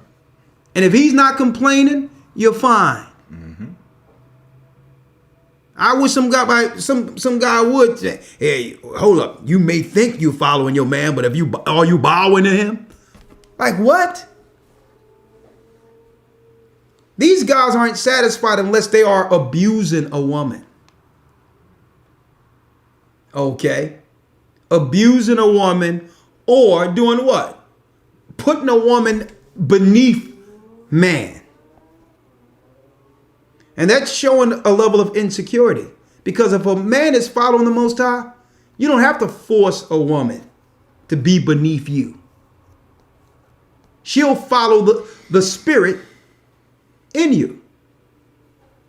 Okay? She'll submit, not just to you, but what? To that strong spirit that comes with what? Humility, love, care. So if you got to force somebody to bend to your will, that's not a relationship. That's slavery.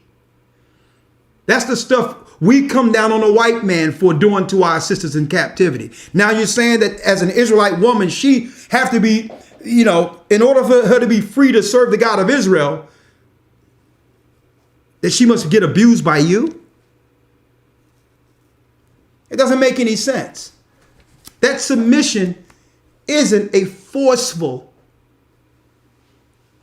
abusive submission. And that's what we want to put out there. And I'm glad I came back to us to let you know that I wanted to highlight that, because too many people out there, I wanted to use what you were saying, not for you, but as an example.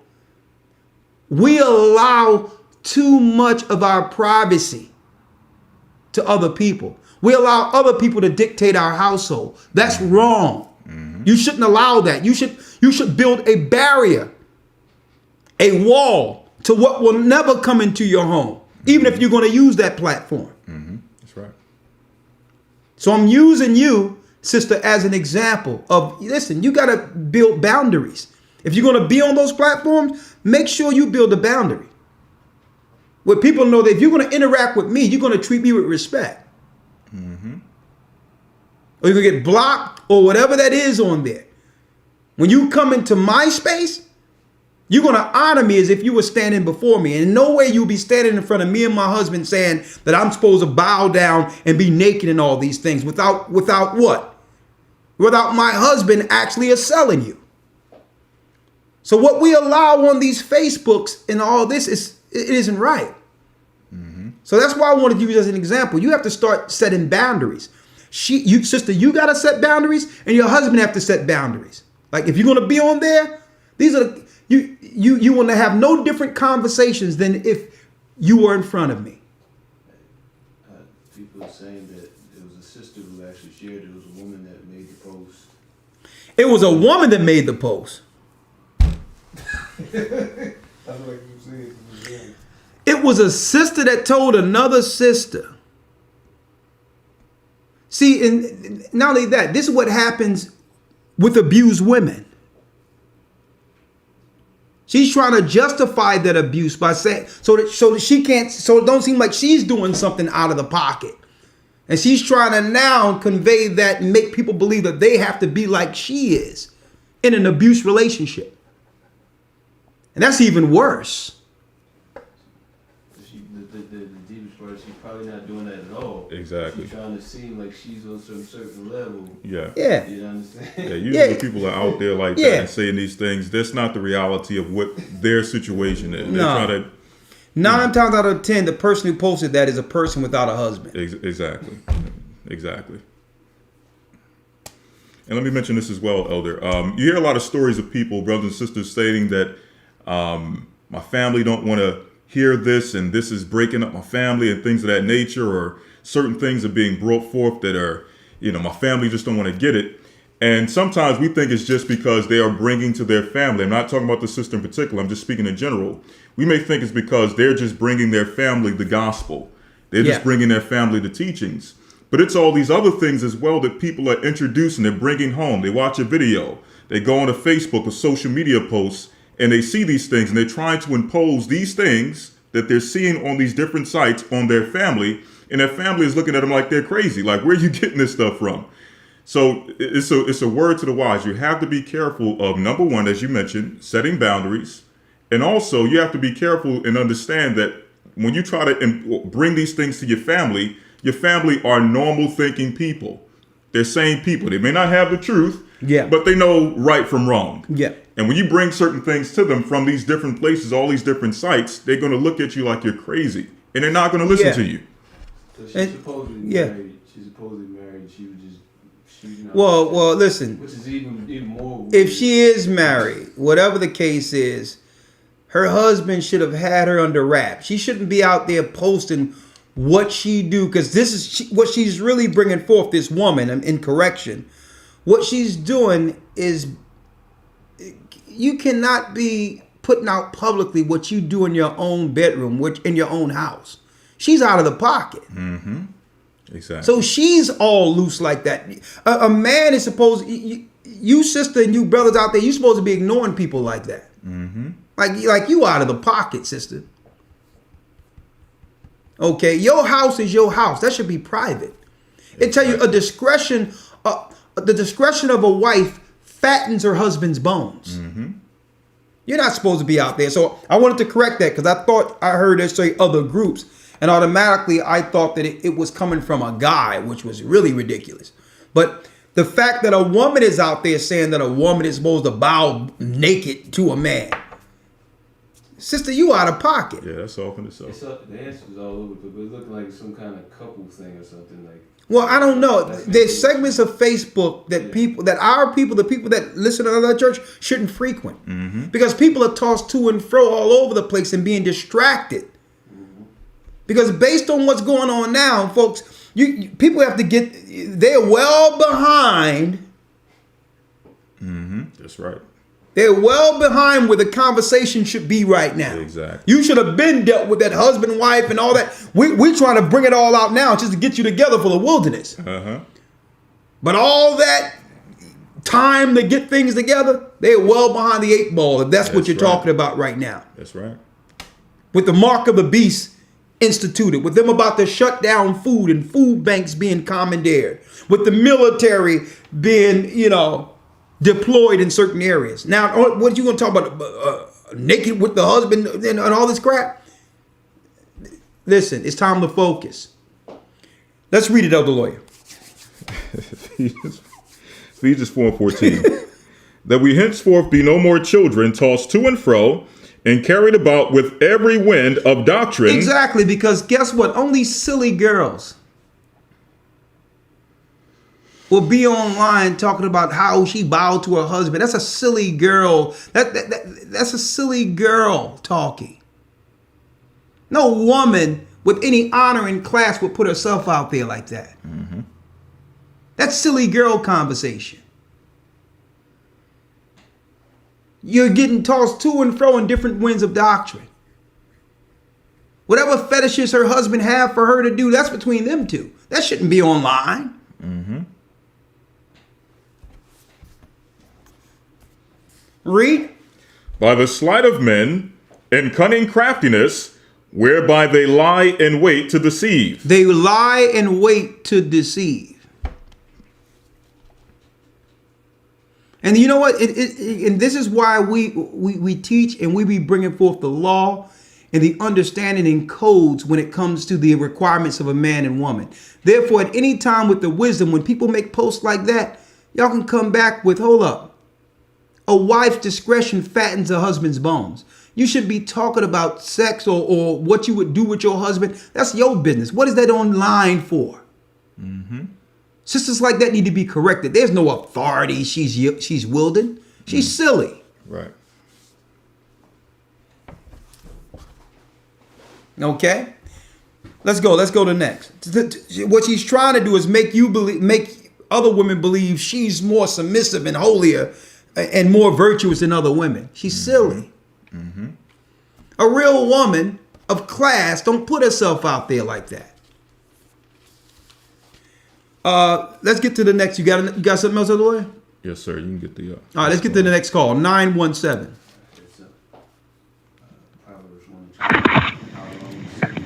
Yes. We need that. Good evening. Good evening. Yeah. So, yeah, I think I'm gonna have to get with Gabar on this side of town to get down with the baptism. But you mentioned something that sparked the question. You said during your the tabernacle, I guess someone gave you a gift with books, and concerning the DNA, it raised a question that just wondering, like, when someone dies, does it matter what one does with the flesh? Like, you know, some people, they get cremated, some people donate organs. I'm just curious to, like, what does the Bible have to say about that? Like, does it matter? All in the Bible, you're supposed to give your family an honorable burial. When you hear of the forefathers and their wives, Abraham, Sarah, it was all about doing what? Purchasing a plot in which you can bury the bones or to preserve the body alive for the day of resurrection. You're not supposed to donate your organs. You're not supposed to. And a lot of times, these funeral homes will claim that they have actually cremated a body and just given you a whole urn of ashes. There was a place in Philadelphia where they was giving ashes. Come to find out there was dog ashes in there, because a lot of these funeral homes make more money donating the body to science. So they'll have the funeral, have the family leave. A few days later, they'll give you an urn of ashes, and now your body is donated to science. It all links into what happened during that battle for the body. I'm going to be going into that. But yes, all through the Bible, it was talking about an honorable marriage.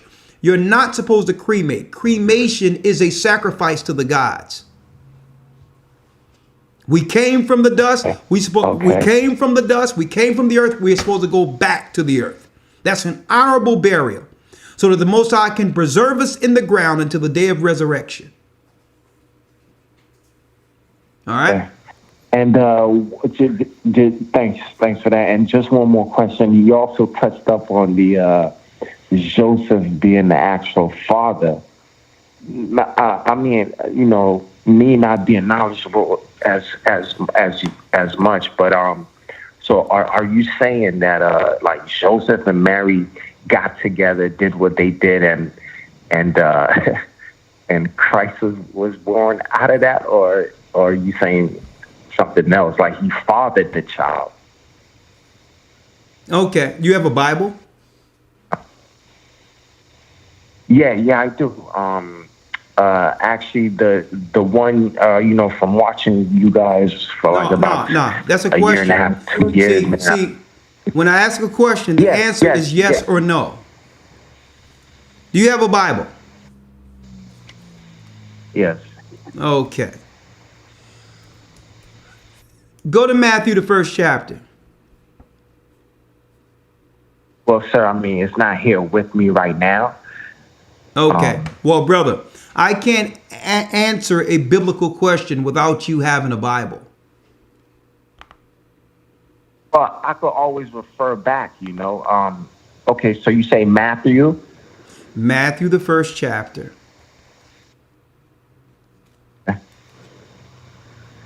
And the reason why you must have a Bible, the reason why you must have, because I don't want people to claim this is what I'm saying.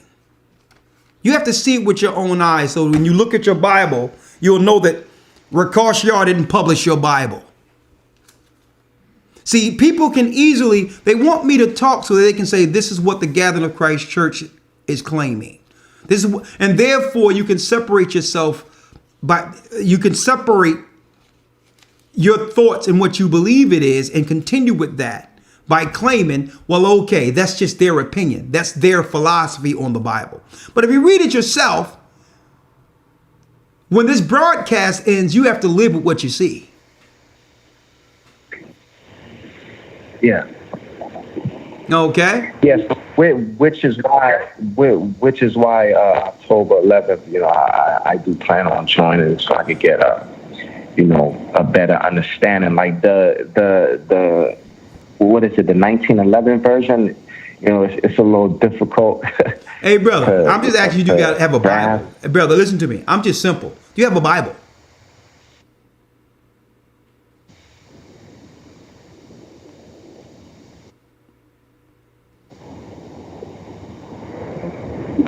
All right. I mean, so you made your point out. No. I'm asking you, brother. No. I'm asking you. If not, do you have a phone with Do you have a phone with the internet in which you can pull up a Bible? Yeah. King James Version? Yeah, but no, because it's like I'm basically just laying down listening to you guys, you know what I'm saying? So it's not like I'm going to be like, oh, you know, Rakash Yar said this, blah, blah, blah. I mean, this is being recorded. I could always go back tomorrow, 90 next day seconds. when I have my Bible so I could see, okay, he said refer to Matthew. And, you know, then I could go through it. You know what I'm saying? So it's not like, you know, I'm just taking your word and brother. not gonna but go back and do research. Well, brother, listen to what I'm saying though. I understand what you're saying, but I'm required to show it to you. That's what my requirement is as a teacher. My requirement, I can't do it. 60 seconds. You know, I can't do it and teach you the way you are suggesting. I have to teach you with the way I know is effective according to the word, how the Most High have guided me to teach. And I can't teach you without a book open. And because why? It tells us in Romans, the 3rd chapter. It tells us, for what if some did not believe? Shall the faith of God shall it make the faith of God without effect? God forbid. So then it goes into what? The oracles of God. It breaks down that everyone have to believe according to the oracles. The oracles is the book. When you read it, the book is life, and that's what teaches. Seconds.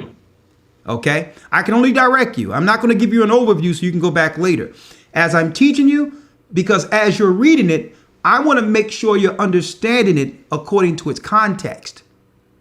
And therefore, if there's any pushback or any questions, you can get your answers real time. That's how you teach. You got it? Got it. Sir. But if you're gonna, but listen, but if you're gonna be in the academy, if you're gonna be in the academy, that's fine because you're gonna get it anyway. I'm just saying. So the 1911 version, that English is, you know, well, besides the 1911, you say the 1611, the 1611. Yes. I'm sorry, 1611. Besides that one, what other version would you recommend that's more modern and more easily, you know, opposed to the 1611? The King James Version Bible. It's a regular KJV. Just a regular King James Version KJV, Bible. Yes. Not an NIV. The NIV, the NIV, and all these other books are the books of the devil. KJV. So King James. All right. Thank you. Are you going to be in the academy? For sure. Because you know. Okay. I'm interested, you know. So. All right. Well, let me read one scripture to you. All right.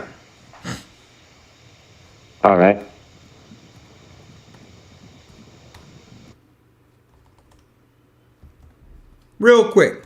Now, the breakdown of Matthew, I'll do that because in the Sinaitic, it made it clear. Even the angel says who Joseph is. And that was before the Matthews we have in the King James Version, which was a later date. Elder Lawyer, I need you to read this for me real quick. Luke 4:22. Let's read that. St. Luke chapter 4, verse number 22. And all bear him witness, and wondered at the gracious words which proceeded out of his mouth. And they said, Is not this Joseph's son? Is not this what? Is not this Joseph's son? So during Christ's time, the people knew that Christ was who, according to the Bible? This is just one. I'm asking you, brother. It's in the Bible. Yeah. Joseph's son. Now, what the Catholic Church tried to make people believe that it was his adopted son. See, and they. Listen. They focused so much on Mary, you didn't even know that the Bible said that Christ was Joseph's son, did you? Have you ever read that scripture? No, I haven't. But from what I'm saying, they is basically saying Mary had the immaculate conception. Okay. But you're saying what? Joseph, but you're saying Joseph and Mary got together and I'm not, listen, Christ. brother, I'm not saying nothing. I just quoted a scripture where it says Christ is Joseph's son. Okay. See how you keep on saying what you're saying? Because I see. and this is why I have to correct you. Because you mentioned Immaculate Conception. And I've never read the word Immaculate Conception in any Bible. A matter of fact, the Immaculate Conception is a new philosophy that just come up not a few hundred years ago. There was no such word in philosophy with the disciples as an Immaculate Conception. That's a concept that came with the Roman Empire. Because they were dealing with an Immaculate Conception. Okay? They were dealing with Immaculate Conception before Christ was born in the Roman Empire. Mithras. They was dealing with the religion of Mithras amongst Romans. So I'm not listen. So you'll never hear me talk about Immaculate Conception because it was the Jesuits, it was the Romans who came up with that. I have nothing to do with that. I'm a Bible man. So only thing you have to do is get your Bible and type in Joseph and see how all the scriptures go into Joseph and his part instead of you just leaning towards the Immaculate Conception, which is a philosophy that came from the demonic Romans. Okay, that's number one. Number two, okay, Romans 1:3 real quick, Elder Lawyer.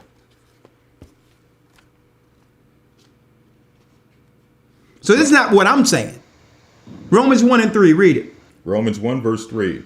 Concerning the son Yeshua the anointed, our Lord, or I'll say as it is, concerning his son Jesus Christ our Lord, which was made of the seed of David according to the flesh. Now he was made of what? Which was made of the seed of David according to the flesh. Now this is not what Elder Ricard Shiar is saying or the Gathering of Christ Church is saying.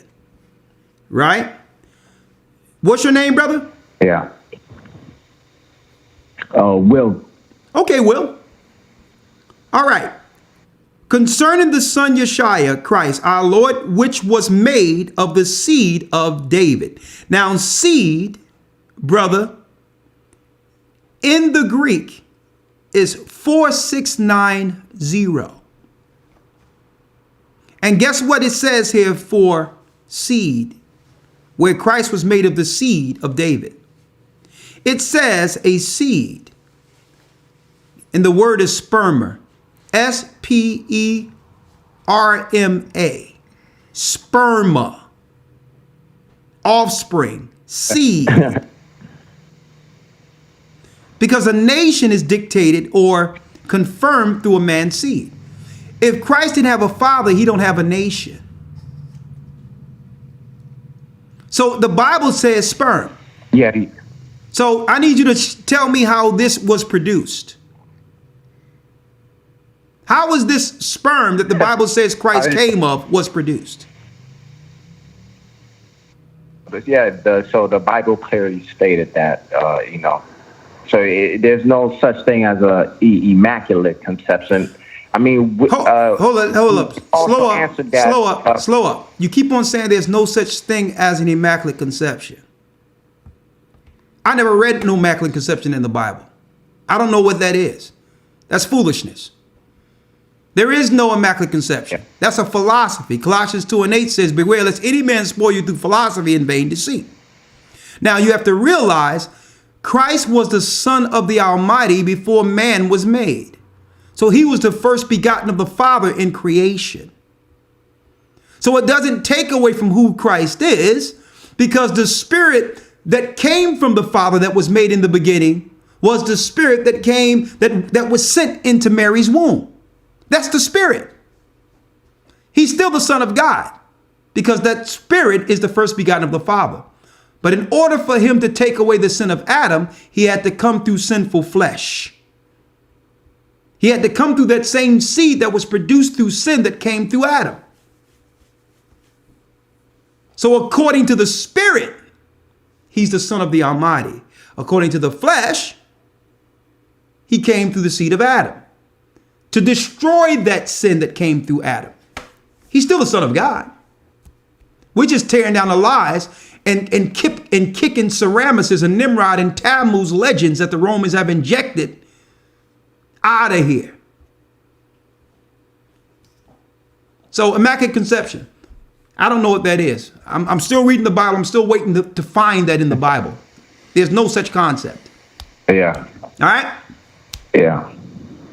Yeah. So looking forward to October 11th. Hebrew and Bible Academy. Hey, brother, guess what? We have a book that states it. And straight up. And it predates the book of Matthew. We're going to blow this away. They use 2 verses in the Bible to deceive the world and have them go back to worshiping Semiramis, the queen mother of heaven, Nimrod's mother, through a new concept called Immaculate Conception. And we're gonna break it down. Don't worry about it. Shalom. Happy Tabernacle. Now you see sperma, right? Seed of now you're gonna have to let us know how, as they claim, God and Mary produced sperm. It's in the Bible. Well, I mean, yeah, I mean, you know, I'm just saying this is what I was told, and this is, you know, like you said, it's been around for hundreds of years, so I'm sure a lot of people are, you know, deceived, delusion. I'm sure a lot of people, you know, are aware of this, but they don't, you know, they don't know where to find it in the Bible, or they don't, you know, it's just something that was told to them. They never went out to seek for themselves to see if this is if this is so. So, you know, but thanks to you guys that you know, you're able to clear that up for me. Yeah. Well, all praise be to the Almighty. And people, and don't let them go into, don't let the people talk about, they question Christ's divinity and all that. Show me divinity in the Bible. These are demons that's talking about divinity and all that. Christ's power began before earth. So don't let them go into, it was the Romans arguing divinity so they could slip in their Mary, their Semiramis, but rename her and relabel her as Mary. And Tammuz and Nimrod, and rebrand them as Christ.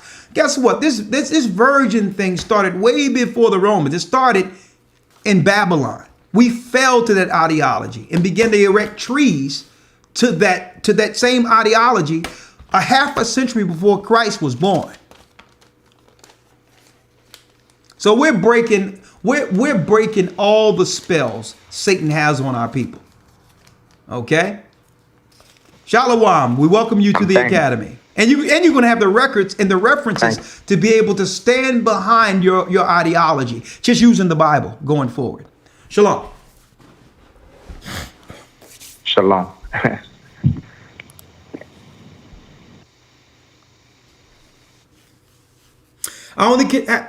I'm sorry. I didn't know it was so late. I have to take one more call. You have something you're up? Somebody said there, King James says that it says he was born of a virgin. I never saw that one. Where'd that come from? King James said he was born of a virgin. Nah, they were just saying it was in that King James. It says that they were born of a virgin. Yeah, but what virgin? What? Give me an example of a virgin, because there's more than one definition biblically of a virgin. There's a virgin who haven't been touched by man, and there's women who have been touched by men of marriageable age. There's women that are married and have had sex with men in the Old Testament that are called virgins. So what virgin are you talking about?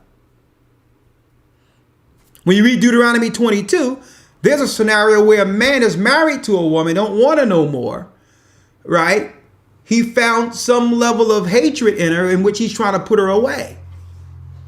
And she's called a maiden or virgin. She's called a virgin during that scenario.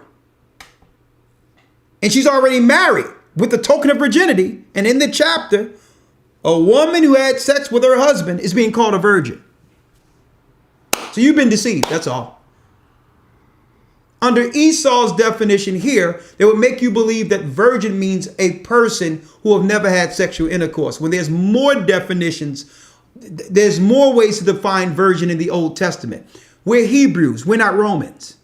So we're not dealing with the Romans' definition of virgin so they can bring forth their, their fantasies, their delusions, their deceptions. There's virgins in the Old Testament who've actually did what? Lay down with man and was called virgins after that. Even when you look at the prophecy in Isaiah, guess what? The prophecy was fulfilled in Christ, but there was a prophecy back then in which a child would be born. And guess how that child was born? Through a man and a woman. And his name was Emmanuel. So, get in the academy. Can't give everything away here. We don't have all night. We have one more call and then we'll wish you all Godspeed. One more call. You still need to play or give the information for the album. Oh, yeah. Before I do that, let me give the information for Bishop Amath's album, Thawada. I have it here.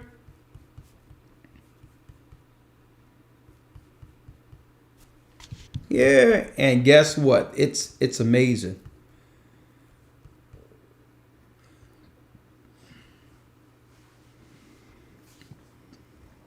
I'm sorry, Amath. Things got loose, but I'm glad Elder Lawyer reminded me.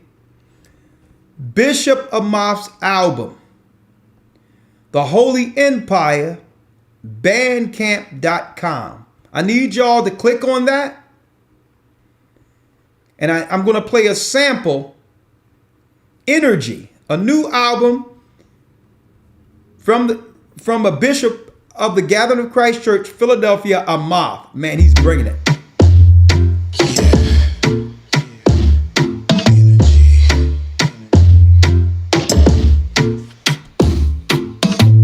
I send a prayer and you gon' answer. You are my healer, supply all my needs. Come a little closer when I say your name. You are the light to the world, and I'm your little flame.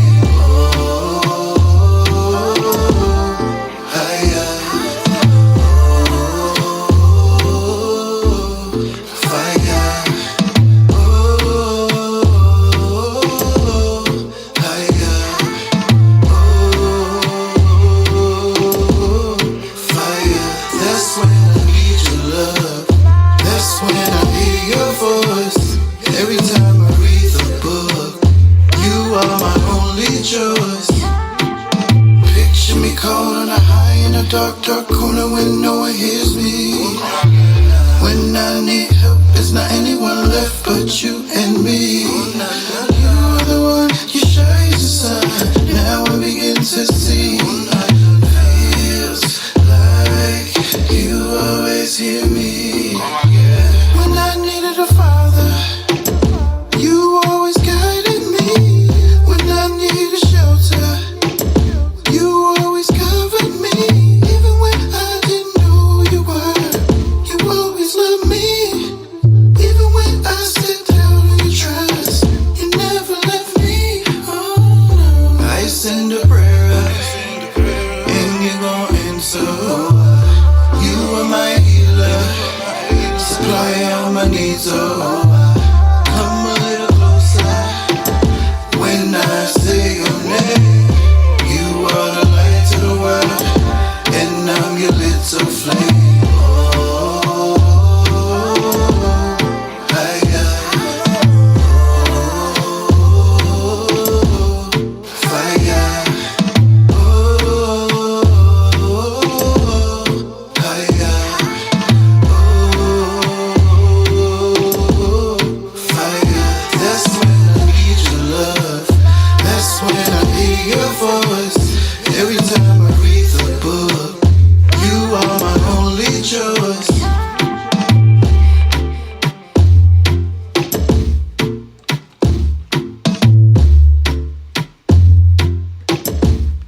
And that's right. We're going to have our own broadcasters bringing forth our own music. That's right. And we have our own radio, our own app where people can come in morning, noon, and we'll give news and all. We'll give certain information in between. Some of it be pre-recorded, but you'll hear our music and be able to get it. That's another discussion we're having. And I'm going to tell you this right now. This is why the devil is upset.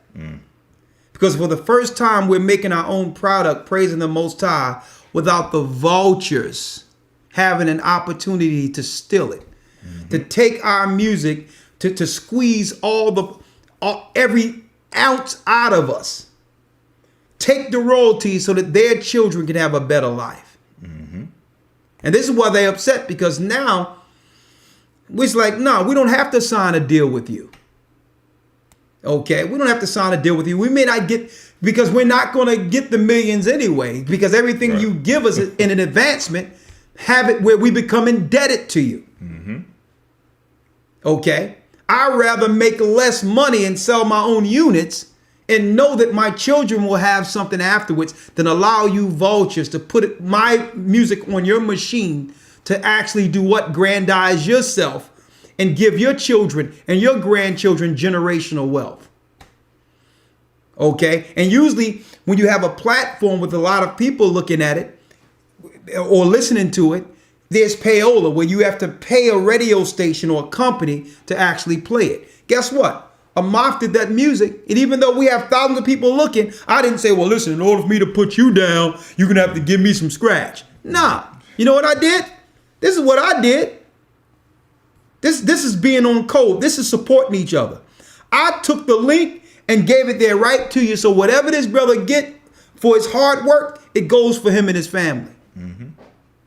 And and of course the law says he'll give 10% towards the work. So it all comes back full circle, where the finances are circulating amongst us instead of us giving the money to the demons who are actually using the money to do what? Weaponize society against us. So you know what I mean? So this is what I'm saying. So this is what it talks about when it talks about helping our nation and circulating amongst each other. It takes a lot of money to make this music. And here it is, you got to knock on their door, get these 360 deals so that they can just spiritually rape you and take everything from you and leave you out there with nothing. No more. So this is what it's about. The Most High gave us a position where there's a large audience. We got about a few thousand up in here. Guess what? We didn't say, listen, brother, in order for us to play your song, you know what I mean, we're going to need a cut. You got to give me some money. No, there it is. Right there. He can take care of his family. If something happens where he's blessed and the Most High give him something, hey, a just wait for a just measure. He put his work in it. Guess what? The money should be his. That's the way it's supposed to be.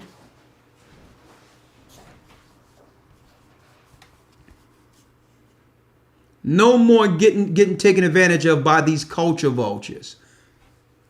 763, last call. You've been waiting a while.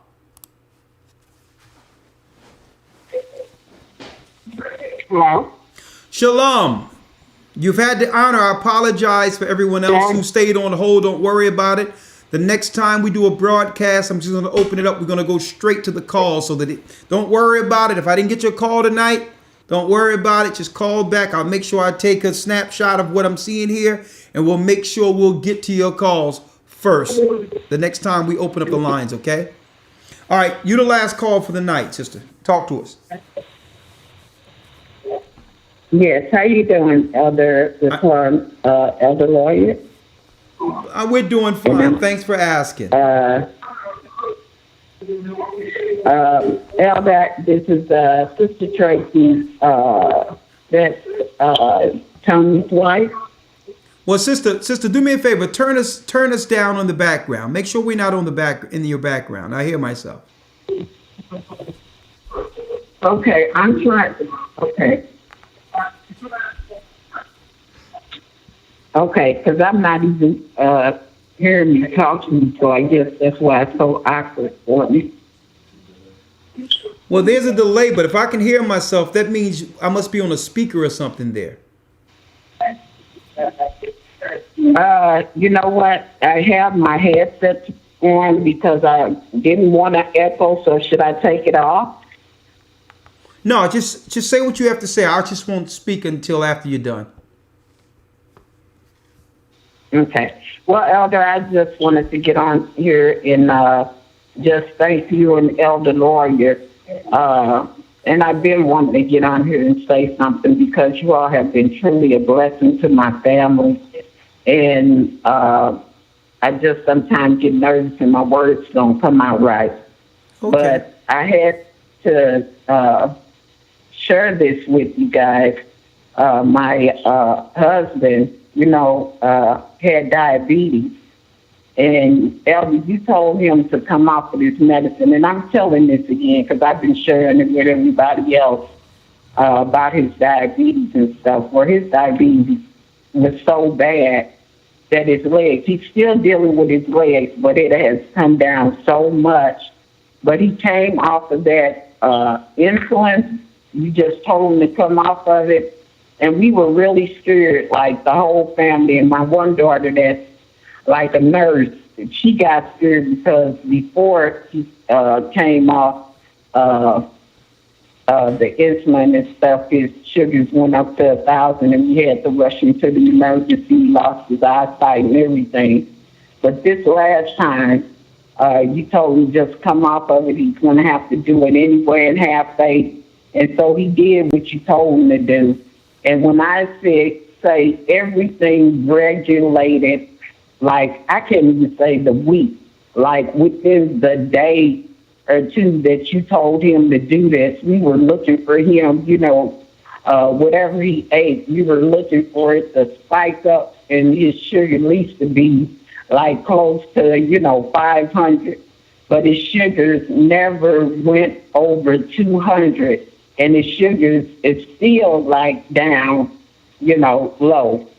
And so, I'm just grateful. I know what you all have been since we've been up under the ministry. I know we don't ask a lot of questions because we came in this knowing that we had been tricked, fooled, deceived, and everything. So we knew we had to come in as babies, put our ideas and our theories down, and we stepped back and learned from you and been taught from you.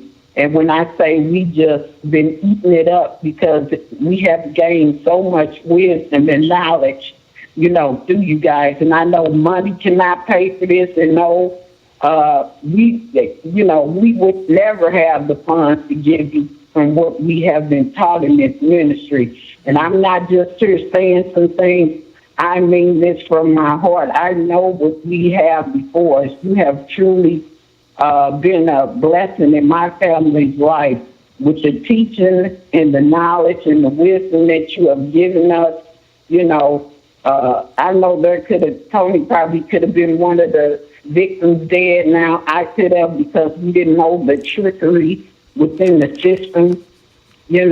And Elder, I am going on, but I can't even hear you if you're trying to respond back to me. But I'm just, so grateful, with you guys and thankful. And I have to say, every time we needed to get in contact with you, I don't know about others, but you all have always returned our calls, when we needed you. And it was really desperate times when we needed you. And the Most High have always made a way for you to get back with us.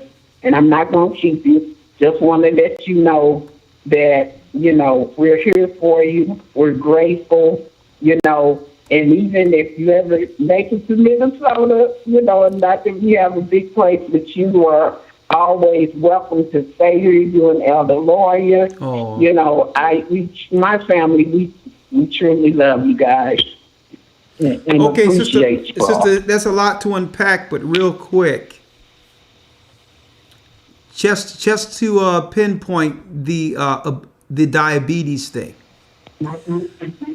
and what was actually told to this sister is that keep in mind that, a matter of fact, I'm gonna place you on hold because there's a lot of feedback there. Yeah.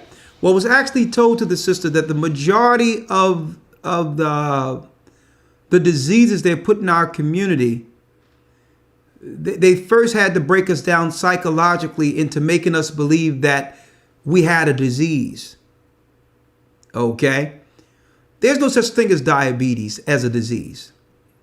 Diabetes is nothing more than a vitamin deficiency. It's not a disease. Disease is something where if Lawyer has it and I'm sitting next to him, I can catch it. So the playing on words is to make people believe I came down with something and now I got to take insulin for it. No. That's a psyop. That's a psyop. Your body produces its own insulin. But if the doctors can get you on the insulin, then what happens? It tricks your brain into believing that you're getting enough so that your body can no longer produce insulin. And now you become dependent forever on the pharmaceutical companies. That's been one of the greatest cons, to keep you solely dependent on the healthcare system so that they can get money out of you through surgeries and all that, and then eventually kill you off, and you can add to the depopulation numbers. It's all eugenics. But first making you believe you have a disease.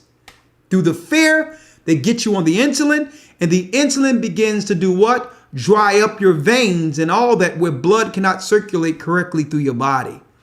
So you're thinking that when your feet are tingling and all that it's diabetes because a psych job was done on you. But it's not diabetes. It's the synthetic insulin that's drying up your veins where your blood cannot circulate, where now you get your feet cut off, your leg cut off. And who's making money? The devil. And you're thinking it's diabetes. But you've become dependent on the insulin, which is really killing you, putting you down slowly. And a lot of the doctors know this. But no diagnosis, no money. So we prayed over the family and say, well, listen, you're going to have to overcome this, because before there was all these pharmaceuticals, the Most High had herbs and good food and good eating and exercising and all those things to keep us healthy.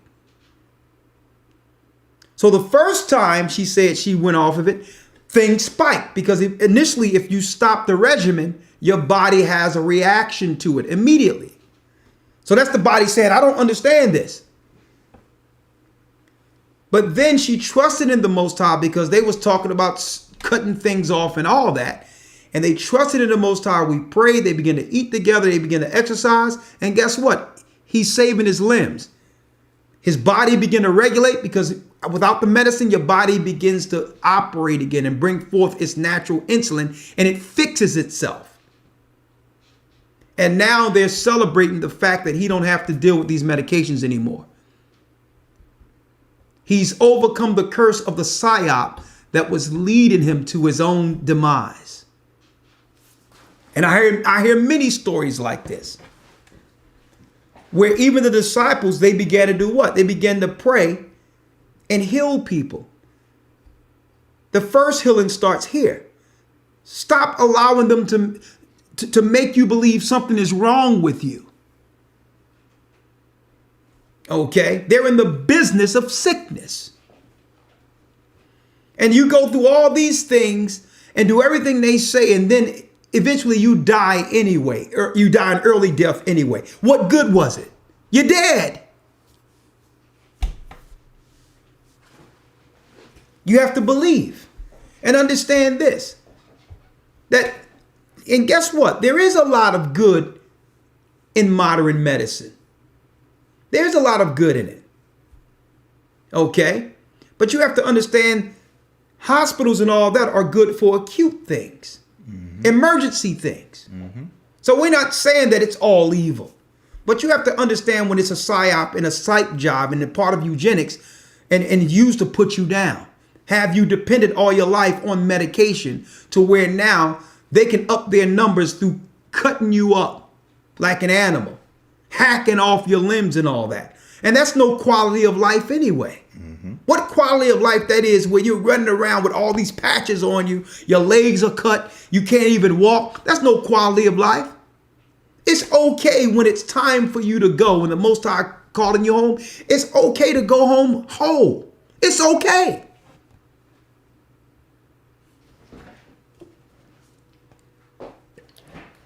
But you know what?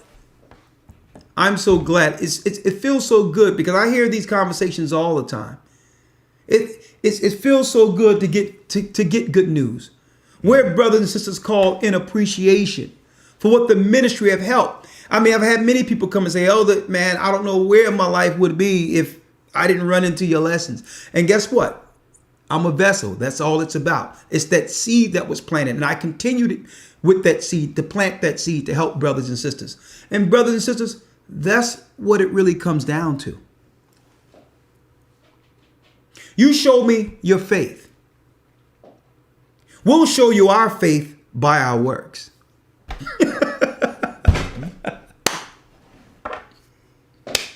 And that's all I can say. And we're going to take this seed that the Most High have given us and continue on with it. And I just hope that you continue with us. Remember, I said it before. Many are called. Put this in there, Elder Lawyer. Yes, sir. Many are called, but few are chosen. Who's called? Here it is.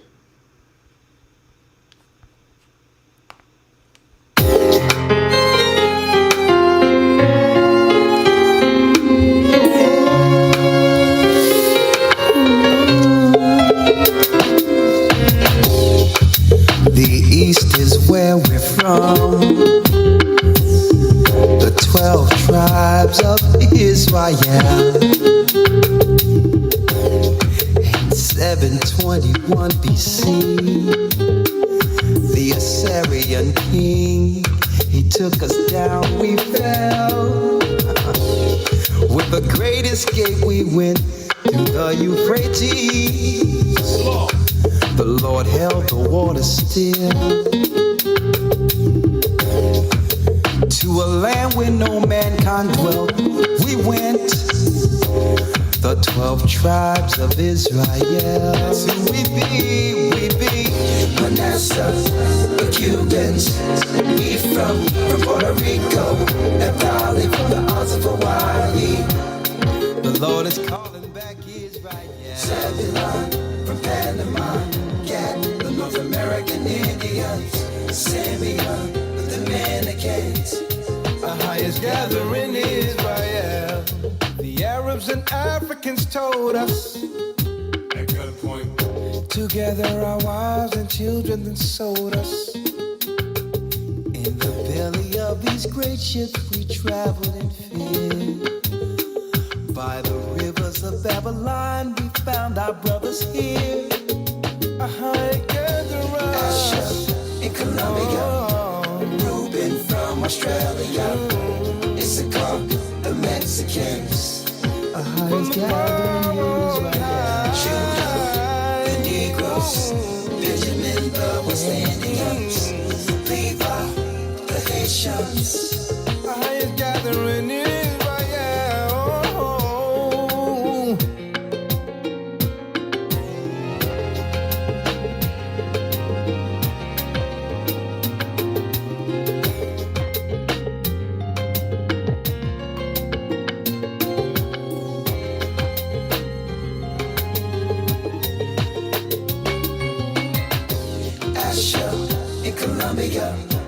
Reuben from Australia, Issachar, the Mexicans. That's who we be.